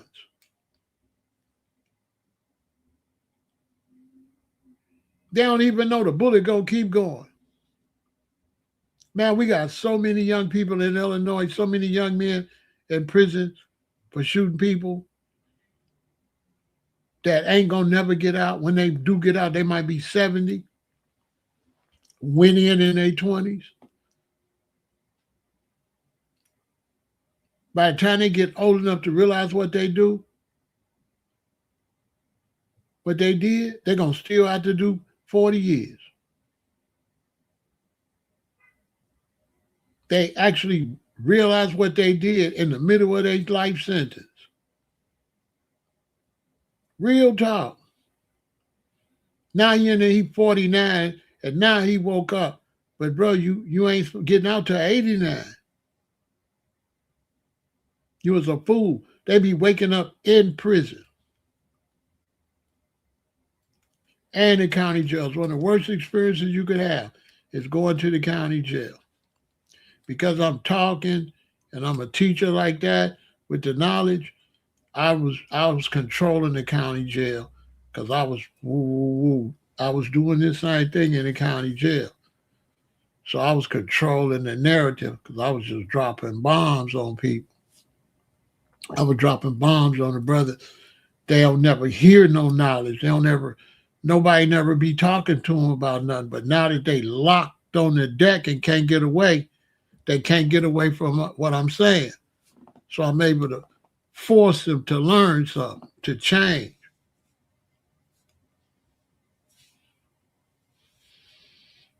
Because it's bad. They real bad. And that was how many years ago? So imagine this group. This group don't know me. This okay, so imagine how bad the next young ones is. They horrible. I'm telling you. You will be surprised. I told you, one of them, he said, Farrell, could you write a letter to my woman? Because I really love her. I said, yeah, bro, I'll write it for you. So when we got in there, I said, now, I ain't going to write it for you, but I'm going to show you how to write. I'm going to tell you what to write, how to write the words out. So he had wrote a letter. I helped him rewrite it. Every word was how you pronounce it. I didn't know what none of the words were. It took me about 5 words before I realized, oh.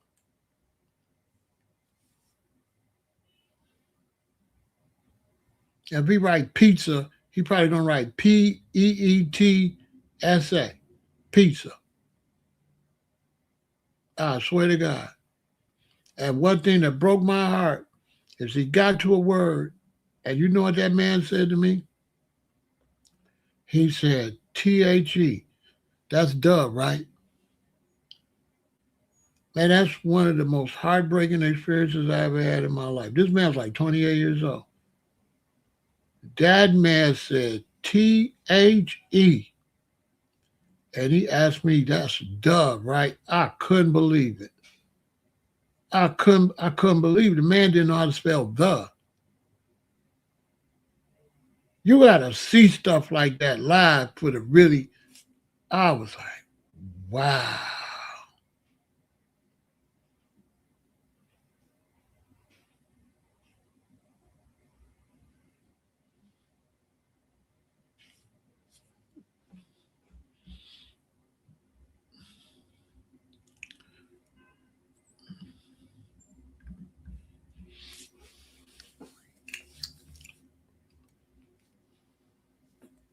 I was like, wow.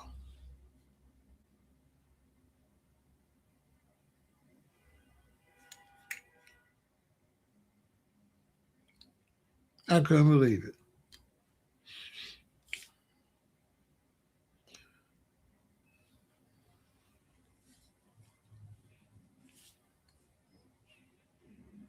I couldn't believe it.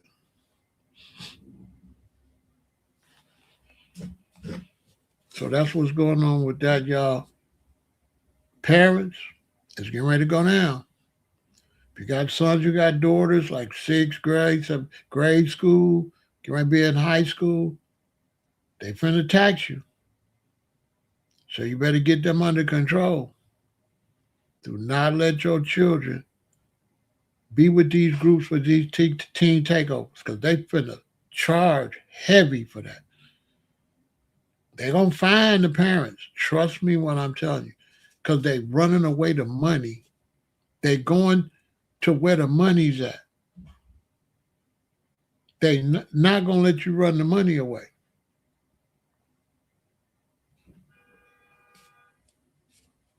Brandon Johnson, he allowed that to happen. He's not gonna be mayor. He's done. The mayor's gonna have to come in and be willing to do something about that. Brandon is never gonna win no re-election. Never. Because they not gonna let that man let no kids ruin downtown and mess up that money. Some money that they can't replace. Nah, I ain't run for no mayor. I wouldn't run for mayor. I wouldn't run for mayor.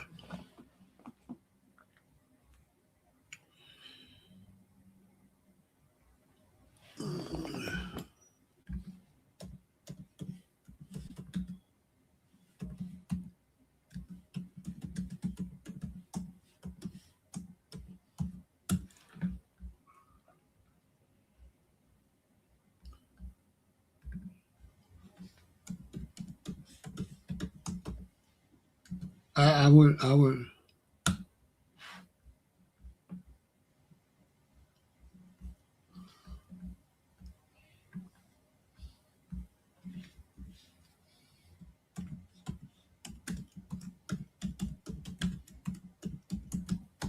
I would endorse somebody though.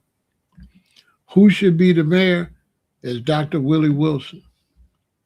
Willie should be the mayor. This is who I would endorse. This need to be Chicago's next mayor, Willie Wilson.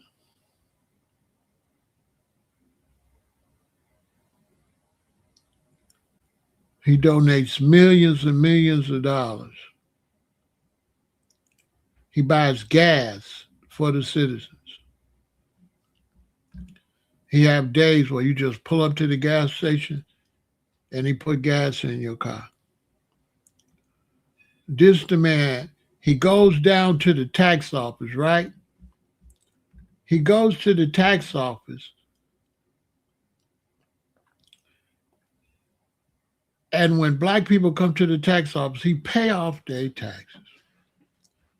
When black people come to the tax office to try to figure out what they can do about their taxes, can they get an extension to pay it? He be down there and he'll take your paper and he pay your whole taxes off on your house, your property taxes. I swear to God.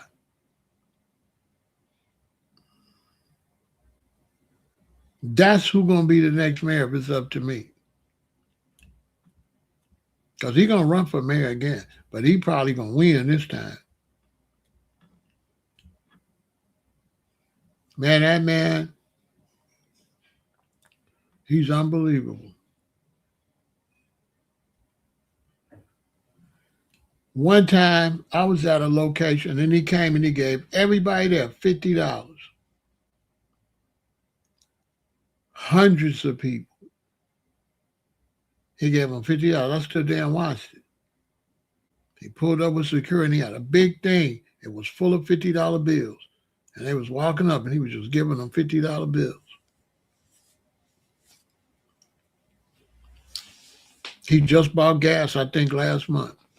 You line up at the gas stations. He tell you what time to be there. And you just go fill up and he pay for it.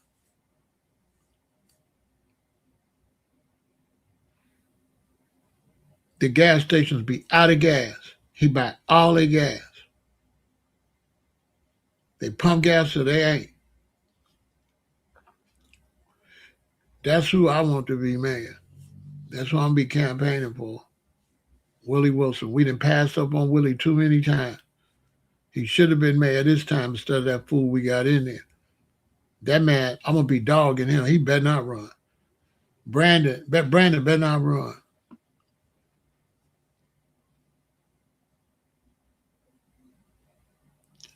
Those children aren't lost. The ones that be out there, the majority of them is just out there having a good time. And then there's a few out there, positive vibe, making the other ones look bad. So it's a bunch of good children down there, like say me and you, we down there. Then some fools go start jumping on cars and stuff.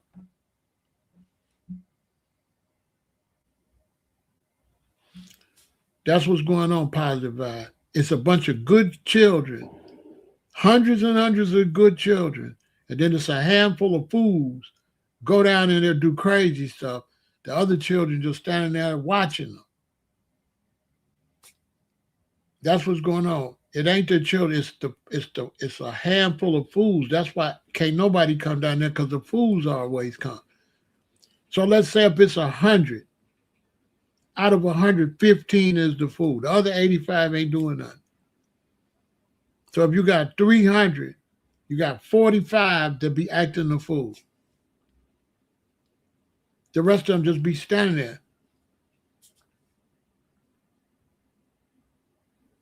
They just try to find something to do and see boys. So then you know I'm right. Well, you have you been here? You ain't been here in a while. I'm just telling you what's going on. That's what's going on. When they have the teen takeover, it's a bunch of kids just standing around. And then it's just a handful of fools doing all the stupid stuff. You can go watch footage. You're going to see all the kids standing around. And the fools jumping on cars and stuff. The few. It'd be a few out the whole. Like I said, out of every 100, it'd be 15 out of every 100.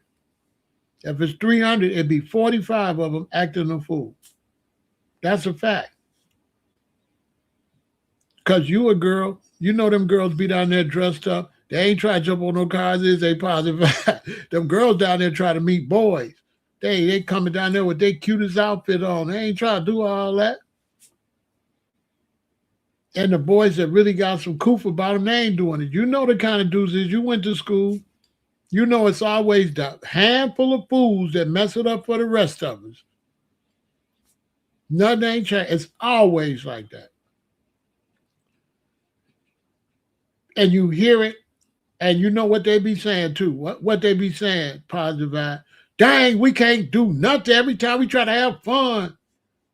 That's what the good ones always saying. Dang, we can't have no every time they come down here. That's what the good ones. The good ones always disappointed. Every time they try to have a good time, the fools mess it up. Every time. It's a handful of fools. That's a fact. Even in the gangs, when you go in the neighborhood, the gangs is a few compared to everybody else. The gangs is a few.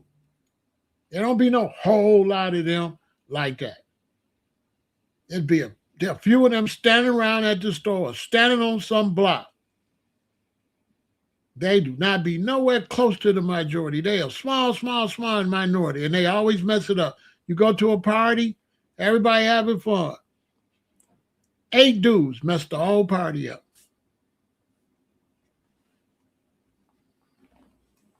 8 dudes. 8 dudes messed the whole party up. It ain't a lot of them. It never been a lot. It's always a few fools. That's why they say one bad apple spoil over. It's always be a fool mess it up for us. I lived in O Block. It's only a few in there compared to all the people in all them buildings. It's just a few.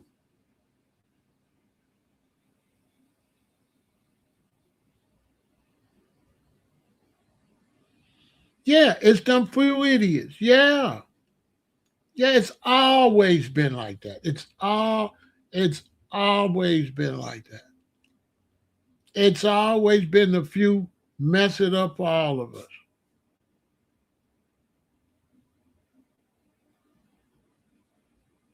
Always.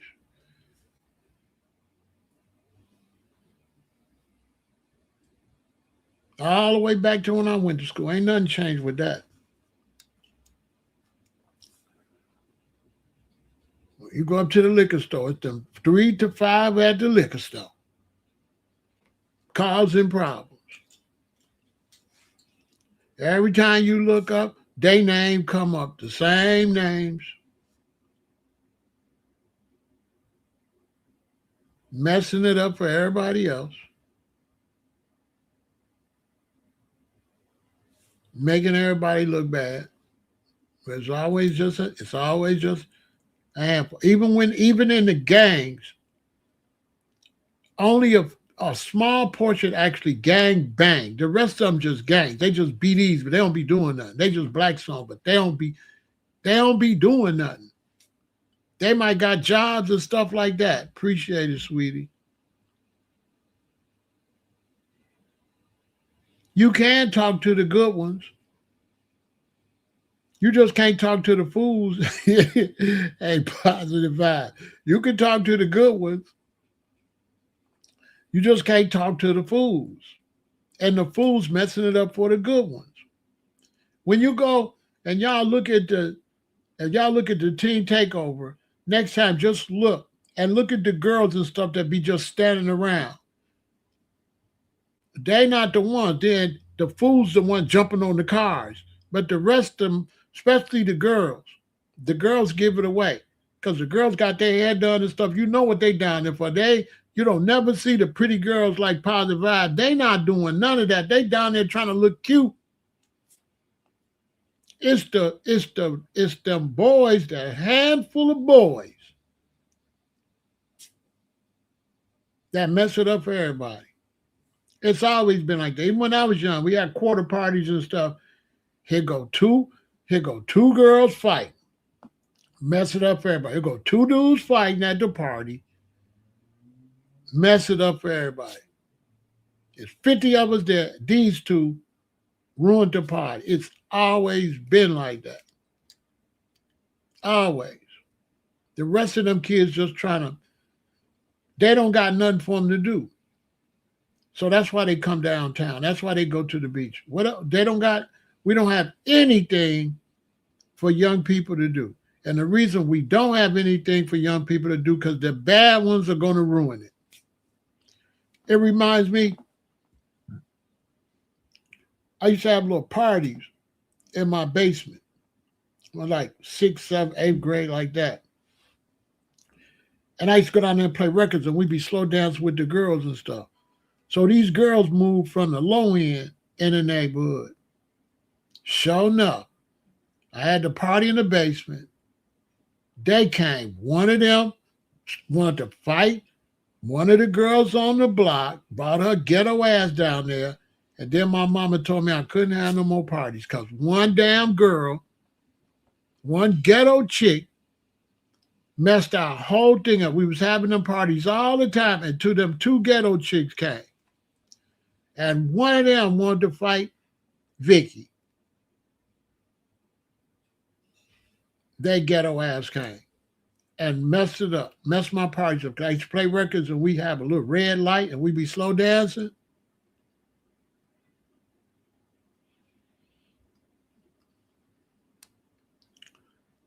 Real talk.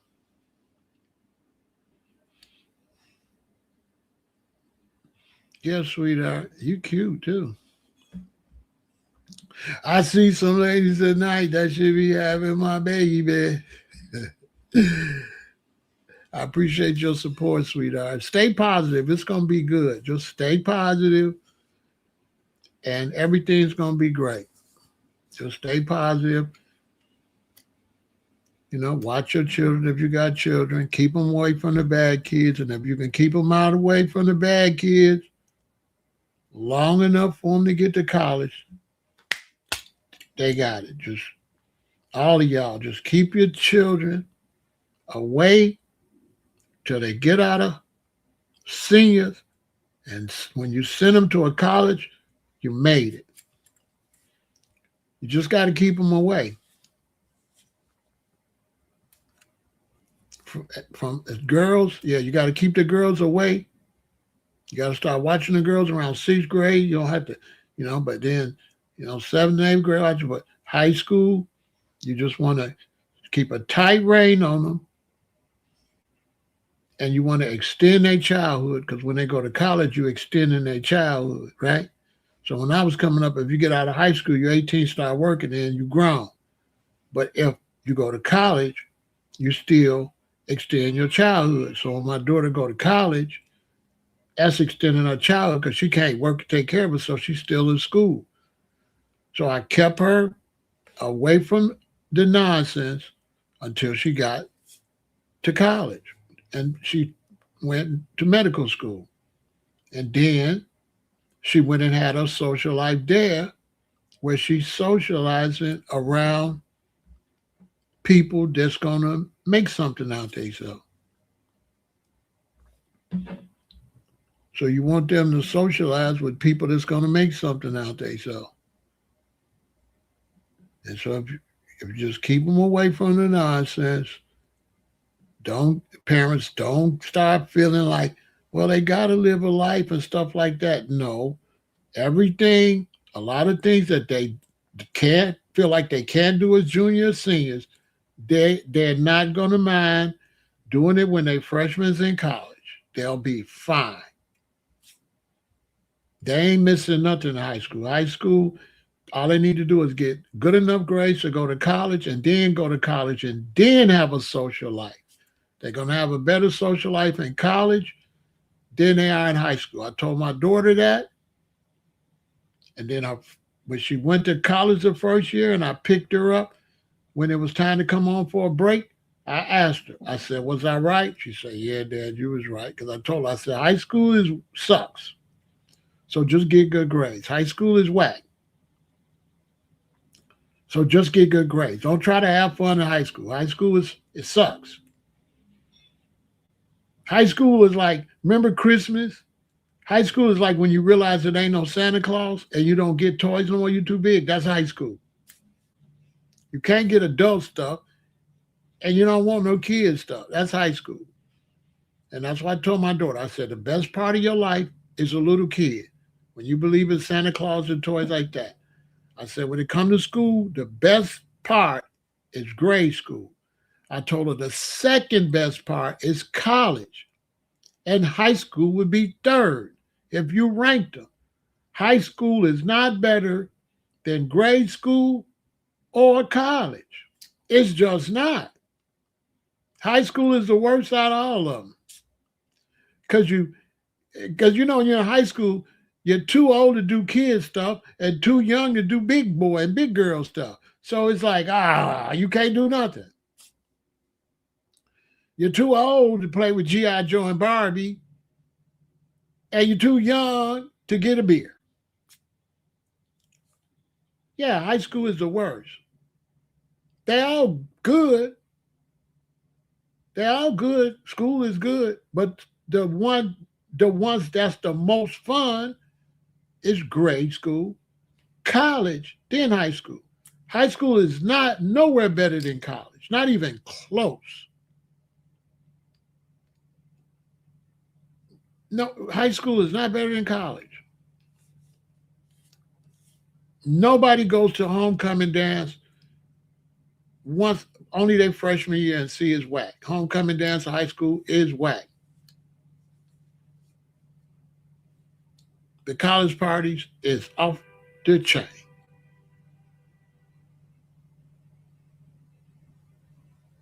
Now college ain't better than being a little boy.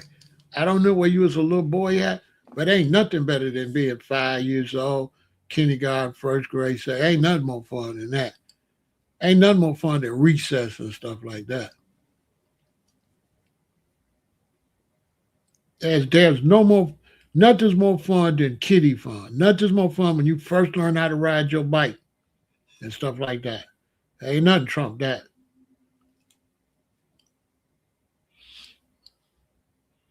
Yeah, ain't nothing trump that. Now I don't know what kind of childhood you had,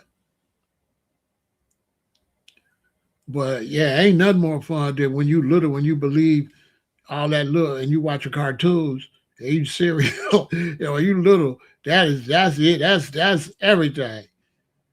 Boy, you just happy as you can be, boy.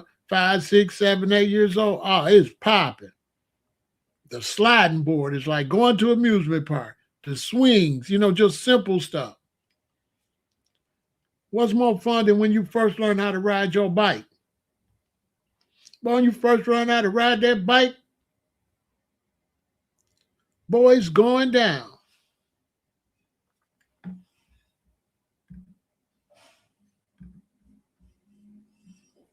It's going down when you first learn how to ride that bike. The simplest things, you be happy. Your birthday parties when you little, man, ain't nothing better than you and your little birthday party. You get your little cake and they be singing to you at Christmas and you get your toys is under the tree. Man, you can't wait to open that stuff. You think that's the greatest toy ever, ever? Boy, you think that's the greatest stuff ever in the world.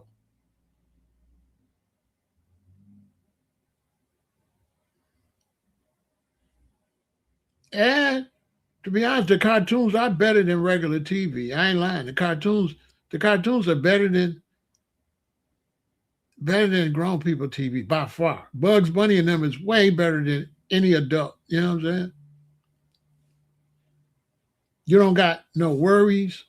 You don't know about no responsibilities. You're free. That's as free as you be. You ain't got to do nothing. Mommy and daddy do everything. By high school, oh my God. So grade, little kid, college, then high school. High school is the most restrictive. You're too old to play, and you're too young to play. You're just in the middle.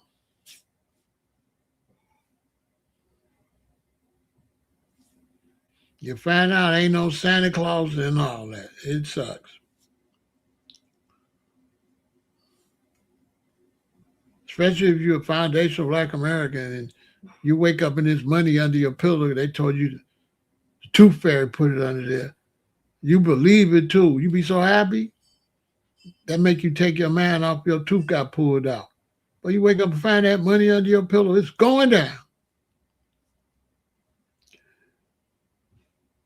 Your parents give you some money to go to the candy store. Boy, the candy store is like going to heaven. Especially my generation. I know y'all younger, so y'all didn't have all them sweet tarts and now ladies and shoestring. Y'all didn't have the candy we had. Boy, the candy store, boy, it was popping. Captain May I hide and go seek. Ain't nothing better than hide and go seek. Ain't nothing in high school better than hide and go seek.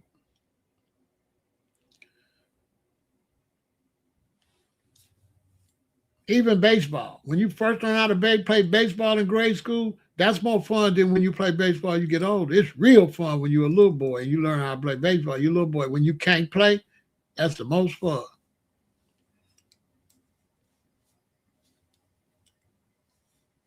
That's the life. You just be out there with your friends just having fun.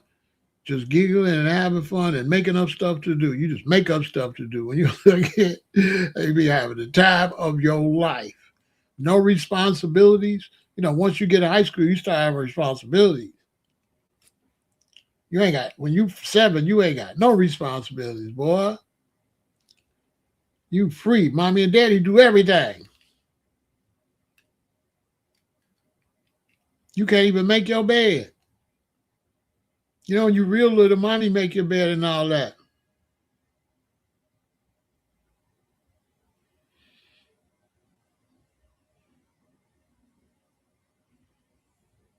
Yeah, but I understand what you're saying, but you thinking about fifth and sixth grade. You ain't think about kindergarten because you ain't think about driving no car in second grade. So you thinking about the wrong part of grade school. When you in the first and second grade, you ain't think about driving no car. That's first thing for your mind. How old was you when you came to America?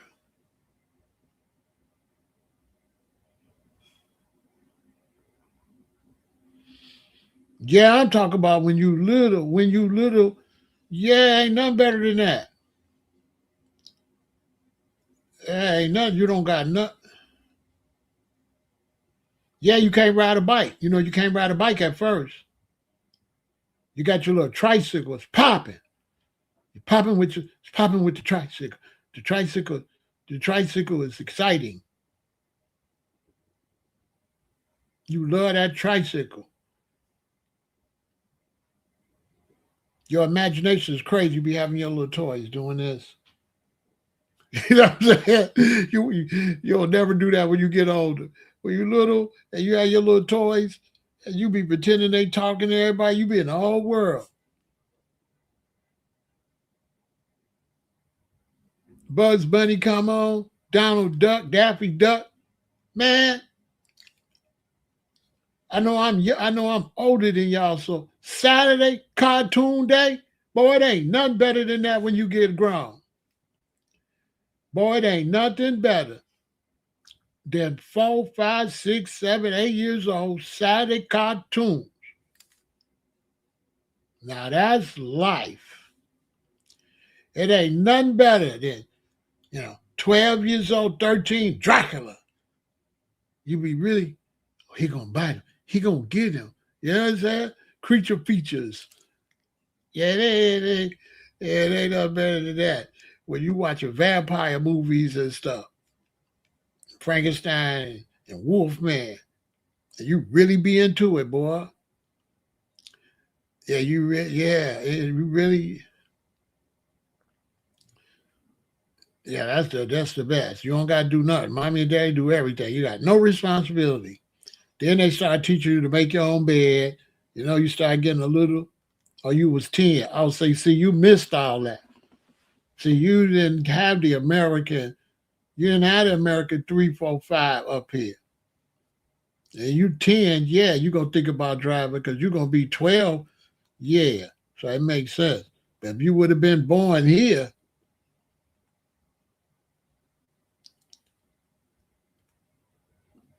you just ain't did kindergarten. No, kindergarten started 5 years old. Kindergarten started 5 years old.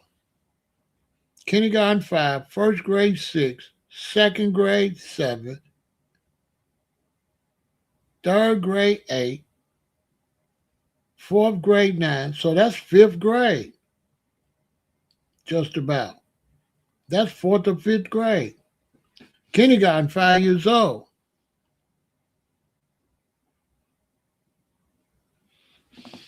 Boy, ain't nothing better. Well, in the United States, I don't know about in Africa. In the United States, boy, it ain't nothing better than, boy, it ain't nothing better than 5, 6 years old with your cereal and cartoons. Boy, let me tell you, you get your first tricycle.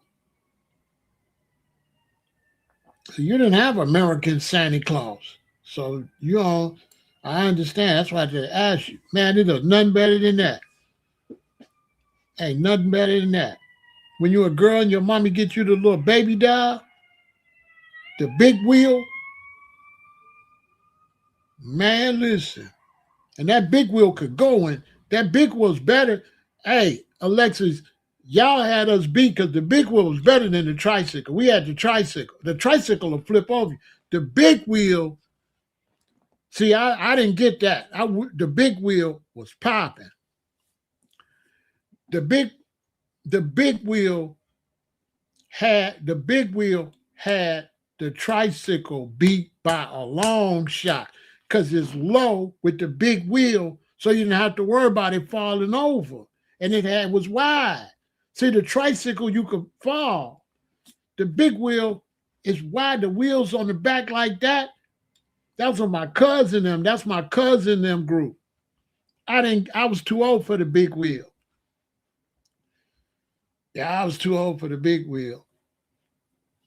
The big wheel was off the chain. I could tell it was off the chain. I was just too big for it. The big wheel is the best ride kids ever had. And my life, Alexis, it ain't no ride in American history. I ain't lying. Not a wagon, not a tricycle. Man, there is no ride that kids in America had better than that big wheel. That big wheel was off the chain because my cousin had. Well, I used to just be looking. I was too big. I said, dang, that looked fun. That look, because you down like this. It's almost like you got a chopper motorcycle. Ah, man, I would have went crazy. And then it got them plastic wheels so we can spin and everything. It ain't got the rubber wheels so we can spin. You could do donuts on, man, you could do donuts with the big wheel. That's one of the coolest toys ever. I missed that. I missed that part. I missed that. See, that's the one. Y'all, I'm jealous of y'all with the big wheel. I had the tricycle. The tricycle was all right, but it wasn't like the big wheel. The big wheel was off the chain. Now, we had the swing bikes, but you older by the time you get on the bike. The big wheel is for little bitty kids. The swing bike, because you don't learn how to ride your bike until you're like 5 or 6 because it's too big to keep it up. The big wheel, 3, 4, 5, 6, 7. The big wheel, 3 years old, it's up. 4 years old, 5 years old, the big wheel. You 5 years old with the big wheel, you living big. You can't ride a bike yet. Because you got to be old enough for your feet to touch the pedals on the bike. The red Radio Fly was nice. But when you went into the pink Hot Wheel, I bet it wasn't no competition. I bet you thought, boy, anybody couldn't. A girl with a pink. Hey, Alexis, tell them about girls, little girls in pink. They think it's a joke, don't they? When you buy your little daughter a bunch of pink stuff, she be tripping. I swear to God, they love it. They love the pink stuff. They love it. They love it. I bought my daughter the little pink Scooby-Doo tent with the pink big old blow-up thing. Man, listen. That color is their favorite color. They love it. They be acting like princesses and queens, don't y'all? Girls is tripped out. They really be on some queen stuff. Shiny, glittery, and pink. You was 100% correct. When you a daddy, you already, or a mommy, you already know what to come back. They going. Now, let me tell you, it ain't nothing. Now, that's the best life right there. And then other stuff. But that's the best time of your life right there because the small things to you is like this damn big. You don't get that big wheel feeling until you get a real nice car. Am I lying? The only thing come close is when you get your first nice car. That's the only thing come close to that big wheel and them pink stuff. Man, the big wheel was off the chain. What an invention. Because the tricycle, you could fall off of it. A lot of boys skint up their knees on a tricycle, but the big wheel, you down like a chopper.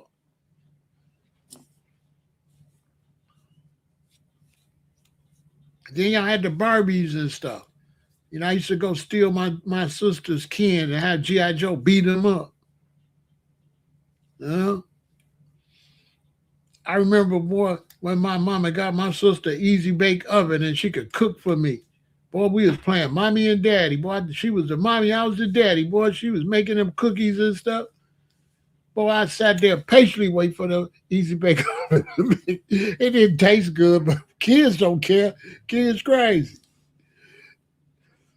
I don't know if y'all probably didn't do this with little. We used to, yes, the girls would make the mud pies. So the girls would make mud pies and cookies. And then you would take the mud pie and do that like you eating it. But you know what I'm saying?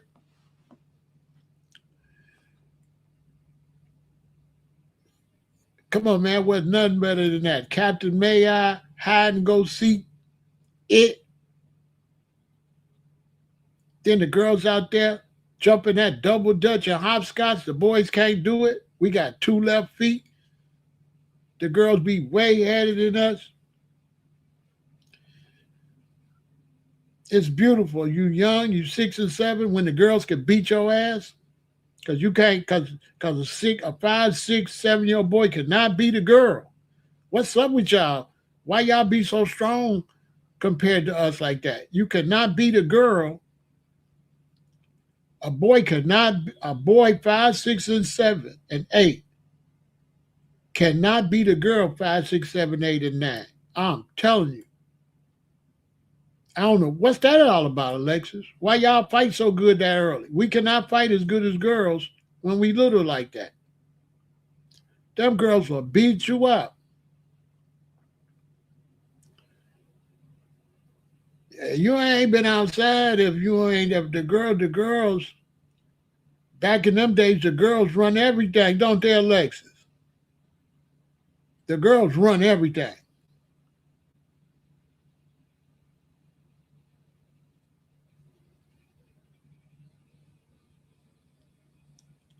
The girls run everything. They be on that, stop, boy! You know what I'm saying? Oh my, play with her. Play with her. Play with the girls when you little. I bet you get beat up. I bet you get beat up. You're gonna get beat up.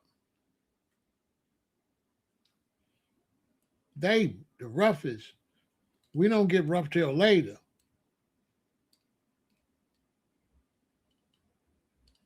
You could tell they gonna be mamas. I tell you, man.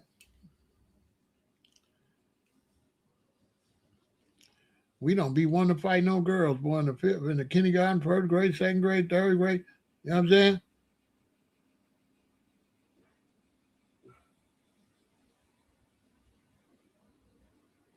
Job was rough. I had a girl sling me over the bushes and put my sweater. She still had my sweater. She slung me so hard. Man, we had a girl on the block named Denise. So I guess I kept messing with her, and she grabbed me and slung me over the hedge bushes and still had my sweater. My mama was looking out the door. She never let me live that down. That's why Denise slung your ass over the bushes. I swear to God, she slung me over in the bushes. And we so rough, we don't care. The kids was rough, but the girls run the block. The girls run everything. They bossy. Yeah, the girls run everything. By the time we get to where the girls don't run nothing no more, we be off playing separately. See what I'm saying? Once the girls don't run nothing and we get big enough, we playing basketball. And they doing their thing. But when we all little kids, the girls run everything. They run it. They gonna be the mama. They be the mama. They orchestrate everything. They orchestrate the games. They orchestrate everything we do. We gonna do this like this, and we gonna do it like that. Stop, boy! And they be orchestrating all the fun. Am I lying? Hey, Alexis, who orchestrate the fun with the little kids? The girls, don't they? They set it up. They tell us what we gonna do, what we finna play, like that. and the boys just go along with it. They orchestrate the whole situation. It's amazing.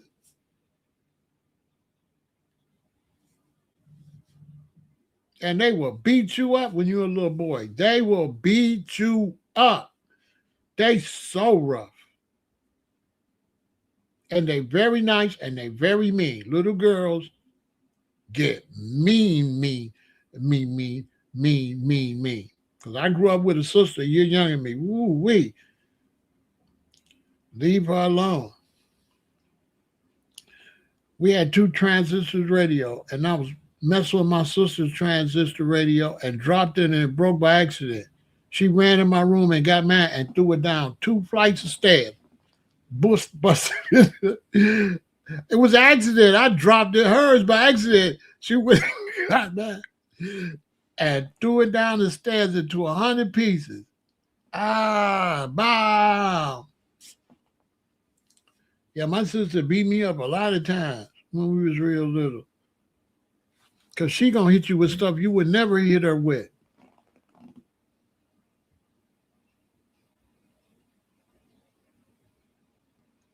Was it a moment of shock when it was time to enter middle school? Not really.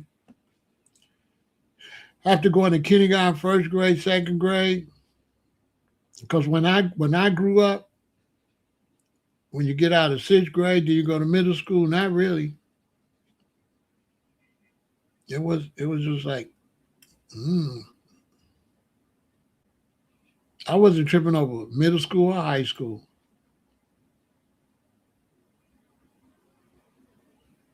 It was just, after going to school that many years, it was just normal.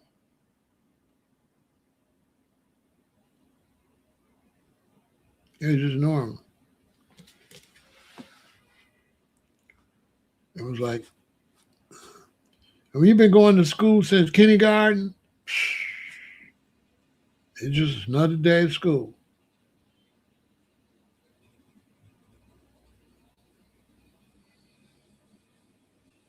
Because the big deal for when you go to school here from kindergarten, the big deal is like first grade or second grade is the big deal. After that, ain't no more big deals. It's just school. Even going to high school, it was just, I've been going to school since I was 5 years old. So it's just a routine. You know what I'm saying? It was just routine. But I could see how it was for you because you come here from Africa at 10 years old. So, yeah, it was a big deal for you. You're American now. I know you was tripping, G. I know you was tripping. You know what I'm saying? I can imagine it was tripped out. You older now, and then you probably done got the hang of being in America by then, so you was probably tripping. You know what I'm saying? Hey, G-Rod, you was probably tripping because you came in 10, so by the time you went to 7th grade, I bet you was tripping. For sure. You didn't adapt it. I know that was wow. I know you was geeked up. I would have been geeked up if I came here from Jamaica, Africa or something, and then I went to 7th grade. Boy, I would have been geeked up. Especially if I came at 10, by then 10, I kind of got what's going on. By the time I get about 12, 13, I'm on it.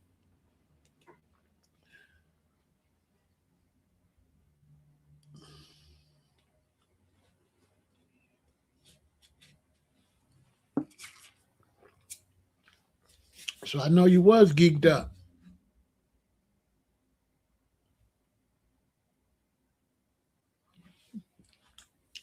I know you was.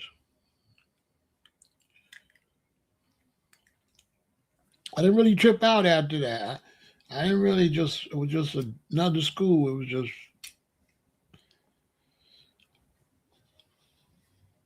I was kind of little, so kindergarten, but first, second grade, I remember that. And then after that, 3rd grade, 4th grade, 5th grade, 6th grade, 7th grade, 8th grade, 9th grade, 10th grade, 11th grade, 12th grade.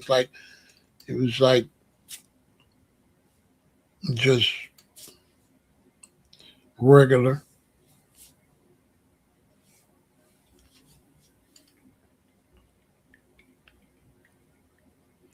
Because G-Rock, for us, uh, our first graduation was the sixth grade. They stopped that by the time you got here. But for my generation, we had sixth grade graduation. And sixth grade graduation was equal to high school graduation now. So when I was growing up, sixth grade graduation was like high school graduation. And high school graduation would be equal to college graduation now. And so when I was growing up, when you graduate out to sixth grade, you get your little ribbon, your parents super proud because now you're going to what they call junior high school. But graduating from sixth grade back then was big. They shut the whole city down for the sixth graders. And we all go downtown by the thousands. All of the adult lounges had parties for us with the lemonade in the champagne glasses and shit like that. They shut the whole city down for the sixth graders. And your little friends would sign your little ribbon, your graduation ribbon, and you would put it on you. You got all the little girls you like and all your homeboys sign that. And that was big. Your mom and daddy be so proud because they from Alabama. So that's higher education for them. Because my daddy, he only went to school once the crops was ready on my granddaddy farm. School was out for Randolph. So my daddy grew up in Alabama. So whenever the crops was ready, school out. He had to help my granddaddy on the farm. So we really the first generation. And sixth grade was like high school graduation. And high school graduation was like college. So your daddy would tell you when you graduate out of high school, I'm gonna buy you a car. Because back then, if you had a high school diploma, you could work anywhere in the United States. I came straight out of high school and worked for a stock exchange. It wasn't like it is now. They did on the job training. All you needed was a high school diploma. You did not need no degree. You didn't need no degree in 1976.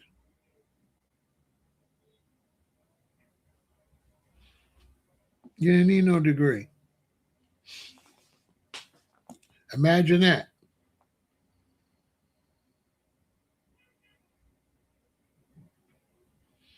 Yeah, you didn't need no degree back then in the 70s. A high school diploma was equal to college degree. A sixth grade graduation was equal to high school now because you went up to sixth grade, then you graduated, then you went to junior high school. Seventh to eighth grade was junior high school, then you went to high school.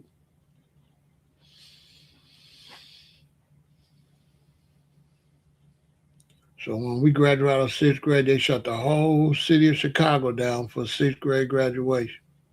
Because you got to understand that older group, my elders, they didn't get to go to school. They straight from slavery, for real. They straight from sharecropping and slavery, for real, for real. They straight from the Great Depression and the Dust Bowl era, for real. So when you graduated out of sixth grade, you was something else. I was more educated than my daddy. When I graduated out of sixth grade, I was considered more educated than him. As a matter of fact, when my daddy would add up his bills, he'd be like, Michael, come here. And I would go in there and he said, is that right? And I would look at his bill and say, that's right. Because I was that good at math. He had me check his adding. Let that sink in. So we was considered, when we went to the sixth grade, we was considered that we had passed our parents. Now let that sink in. This is Black history. That's a fact. Back in the late 60s and early 70s, when black kids graduated sixth grade, we was considered had passed our parents.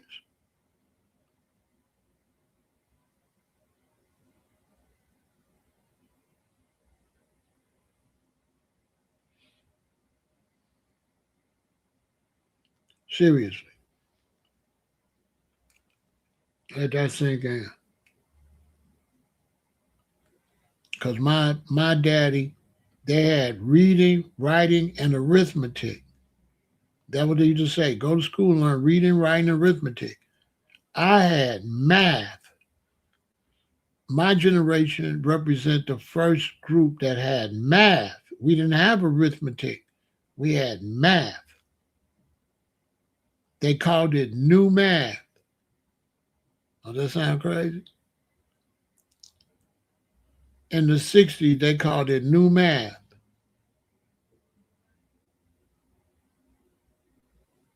Mathematics.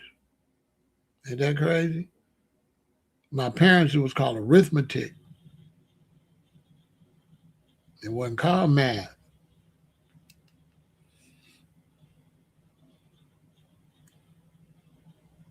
Let that sink in.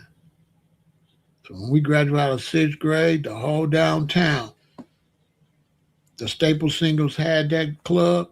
They opened all the big clubs, all the big lounges for the sixth graders. And that Sunday, we all went downtown. Downtown Chicago was full of thousands of black sixth graders. The whole downtown, because downtown used to have like 6 movie theaters. And, movies show every hour and a half or whatever. So if you want to see this movie and it's sold out, you just go with your girlfriend and walk around downtown and come back and catch, you know, and the whole Chicago downtown was sixth graders without ribbons on. And we take the bus all the way downtown by ourselves.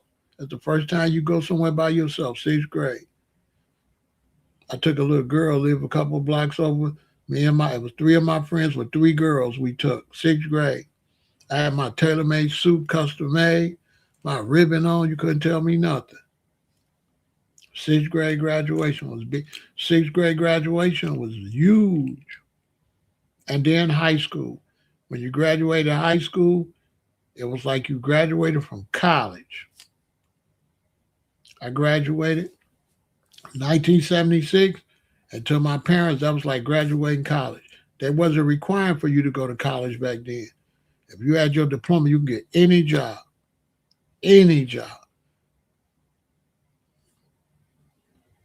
When I say any job, except something that took special training, like maybe an architect or something like that. But anything else, on the job training. They have the person that did it before you got there teach you how to do it. Do this like this, do that like that. Because you went to school and you learned how to learn. See, school taught you how to learn. So once you learn how to learn, then you can go to any job and they can teach you how to do it. Because you learn how to learn. A lot of people, they don't tell you that about school. School don't only teach you the classes. School teach you how to learn, how to study. See what I'm saying? And then in 76, then I started working at WFR Printing Company. Then I ended up working at the Stock Exchange. And after I worked at the Stock Exchange 2 years, they started talking about college. They started saying, we got programs to send you back to send you to college. So that was like about 3 years after I got out of high school, they start at these jobs, they start saying they'll send you to college. They'll pay for you to go to college. You could come back to the job and get a position. That's like 79, they start pushing college. That's when they really start pushing college. They kind of pushed it a little bit in 77, but hard by 79. And they was offered all the jobs was asking you, did you want to go back to college to get a higher position at the job? But before then, you just got a higher position by working there, and then they move you up. When this person move up, then they move you up, then they bring somebody in. And then when the person up there get a promotion, then you go up and they go up and like that. So you used to get a higher job from the person over you that get a promotion. So it go all the way up to retire. So somebody retired, then this person move up, then that person move up, then that person move up, then that person move up. Then somebody else retire and this person move up. That's how it used to be. They called it seniority. And then the longer you work, the more money you made. Regardless. You gotta raise every year, period. But then corporate started talking about we gotta look at your work and to see and then they started that bullshit where they gotta look at your work to decide if you're gonna get a raise, how much raise they're gonna give you. But before then you had automatic raise for automatic amount of money every year. So dudes that work at a factory for 10, 15 years is almost like rich. They got a house, they got a Cadillac and an Oldsmobile because you got paid on seniority. So you can get a factory job in 1976, and by 1986, you making a whole lot of money. My daddy was a bus driver. Shoot, by the time I got a certain age, my daddy was making a fortune because they automatically pay the employees from the profits of the company. As the company make more money, the employees get a raise, a raise, a raise, a raise because the company is growing and they making more and more and more money. So seniority was everywhere. So most of them dudes that was like 65 and stuff that's finna retire, they getting rich. They they checks, you wouldn't even believe they checks because they've been working there 40 years. They checks is crazy. See, the young generation, they wouldn't even be able to comprehend that. If you worked there 40 years, you're getting paid like a doctor or a lawyer. Because my daddy used to say it all the time. When I first started driving that bus, them teachers and them would get there look at me, but they ain't looking at me crazy now. That's how much money he was making. He was making a whole lot of money because it was based on seniority. Real American history. That's how black Americans got all these homes in Chicago and all this stuff. Then the city and everybody started getting greedy and started overtaxing the corporations, made them move, and it was just like it's been all downhill because of the greed. Anyway, I hope y'all enjoyed that. If you're a parent, keep your eye on your child. Once again, cut back on their fun in high school and tell them to wait till they get to college. When they're in high school, tell them they need to get the highest grades they can get. They need to take the hardest classes they can get because that's the entry application to college. They got to concentrate on their entry application to college. That's what they got to concentrate on. That's what you tell them. They got to concentrate on that. And also, don't forget, if you got children that's going to high school, make sure you send them to Sally, aka Scully. Put this on their phone when they like a sophomore so they can apply for all this free money. You see all this money? Apply now. 13,000, apply 50,000, 25,000. And this is scholarships that they can apply for. A lot, they just giving away money. And all they got to do is go apply. So if you got children and they like freshmen, but for sure sophomore, juniors, and seniors, make sure you put this Scully app on their phone. That way they can start college with a brand new car, money for apartment and everything. Kids going to school balling. That app right there, free money.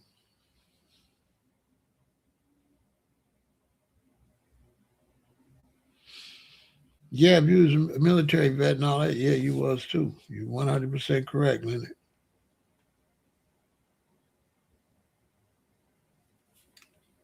Yeah, that's why they was rolling like that.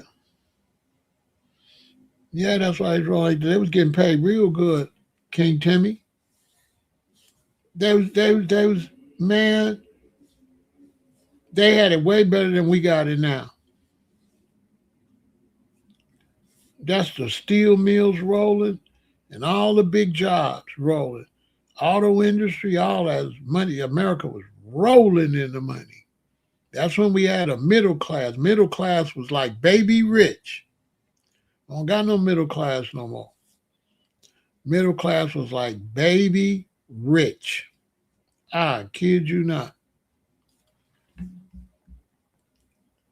All right, so whatever y'all do, stay out of trouble. Make sure your young people stay out of trouble. Whatever you do, and this the news.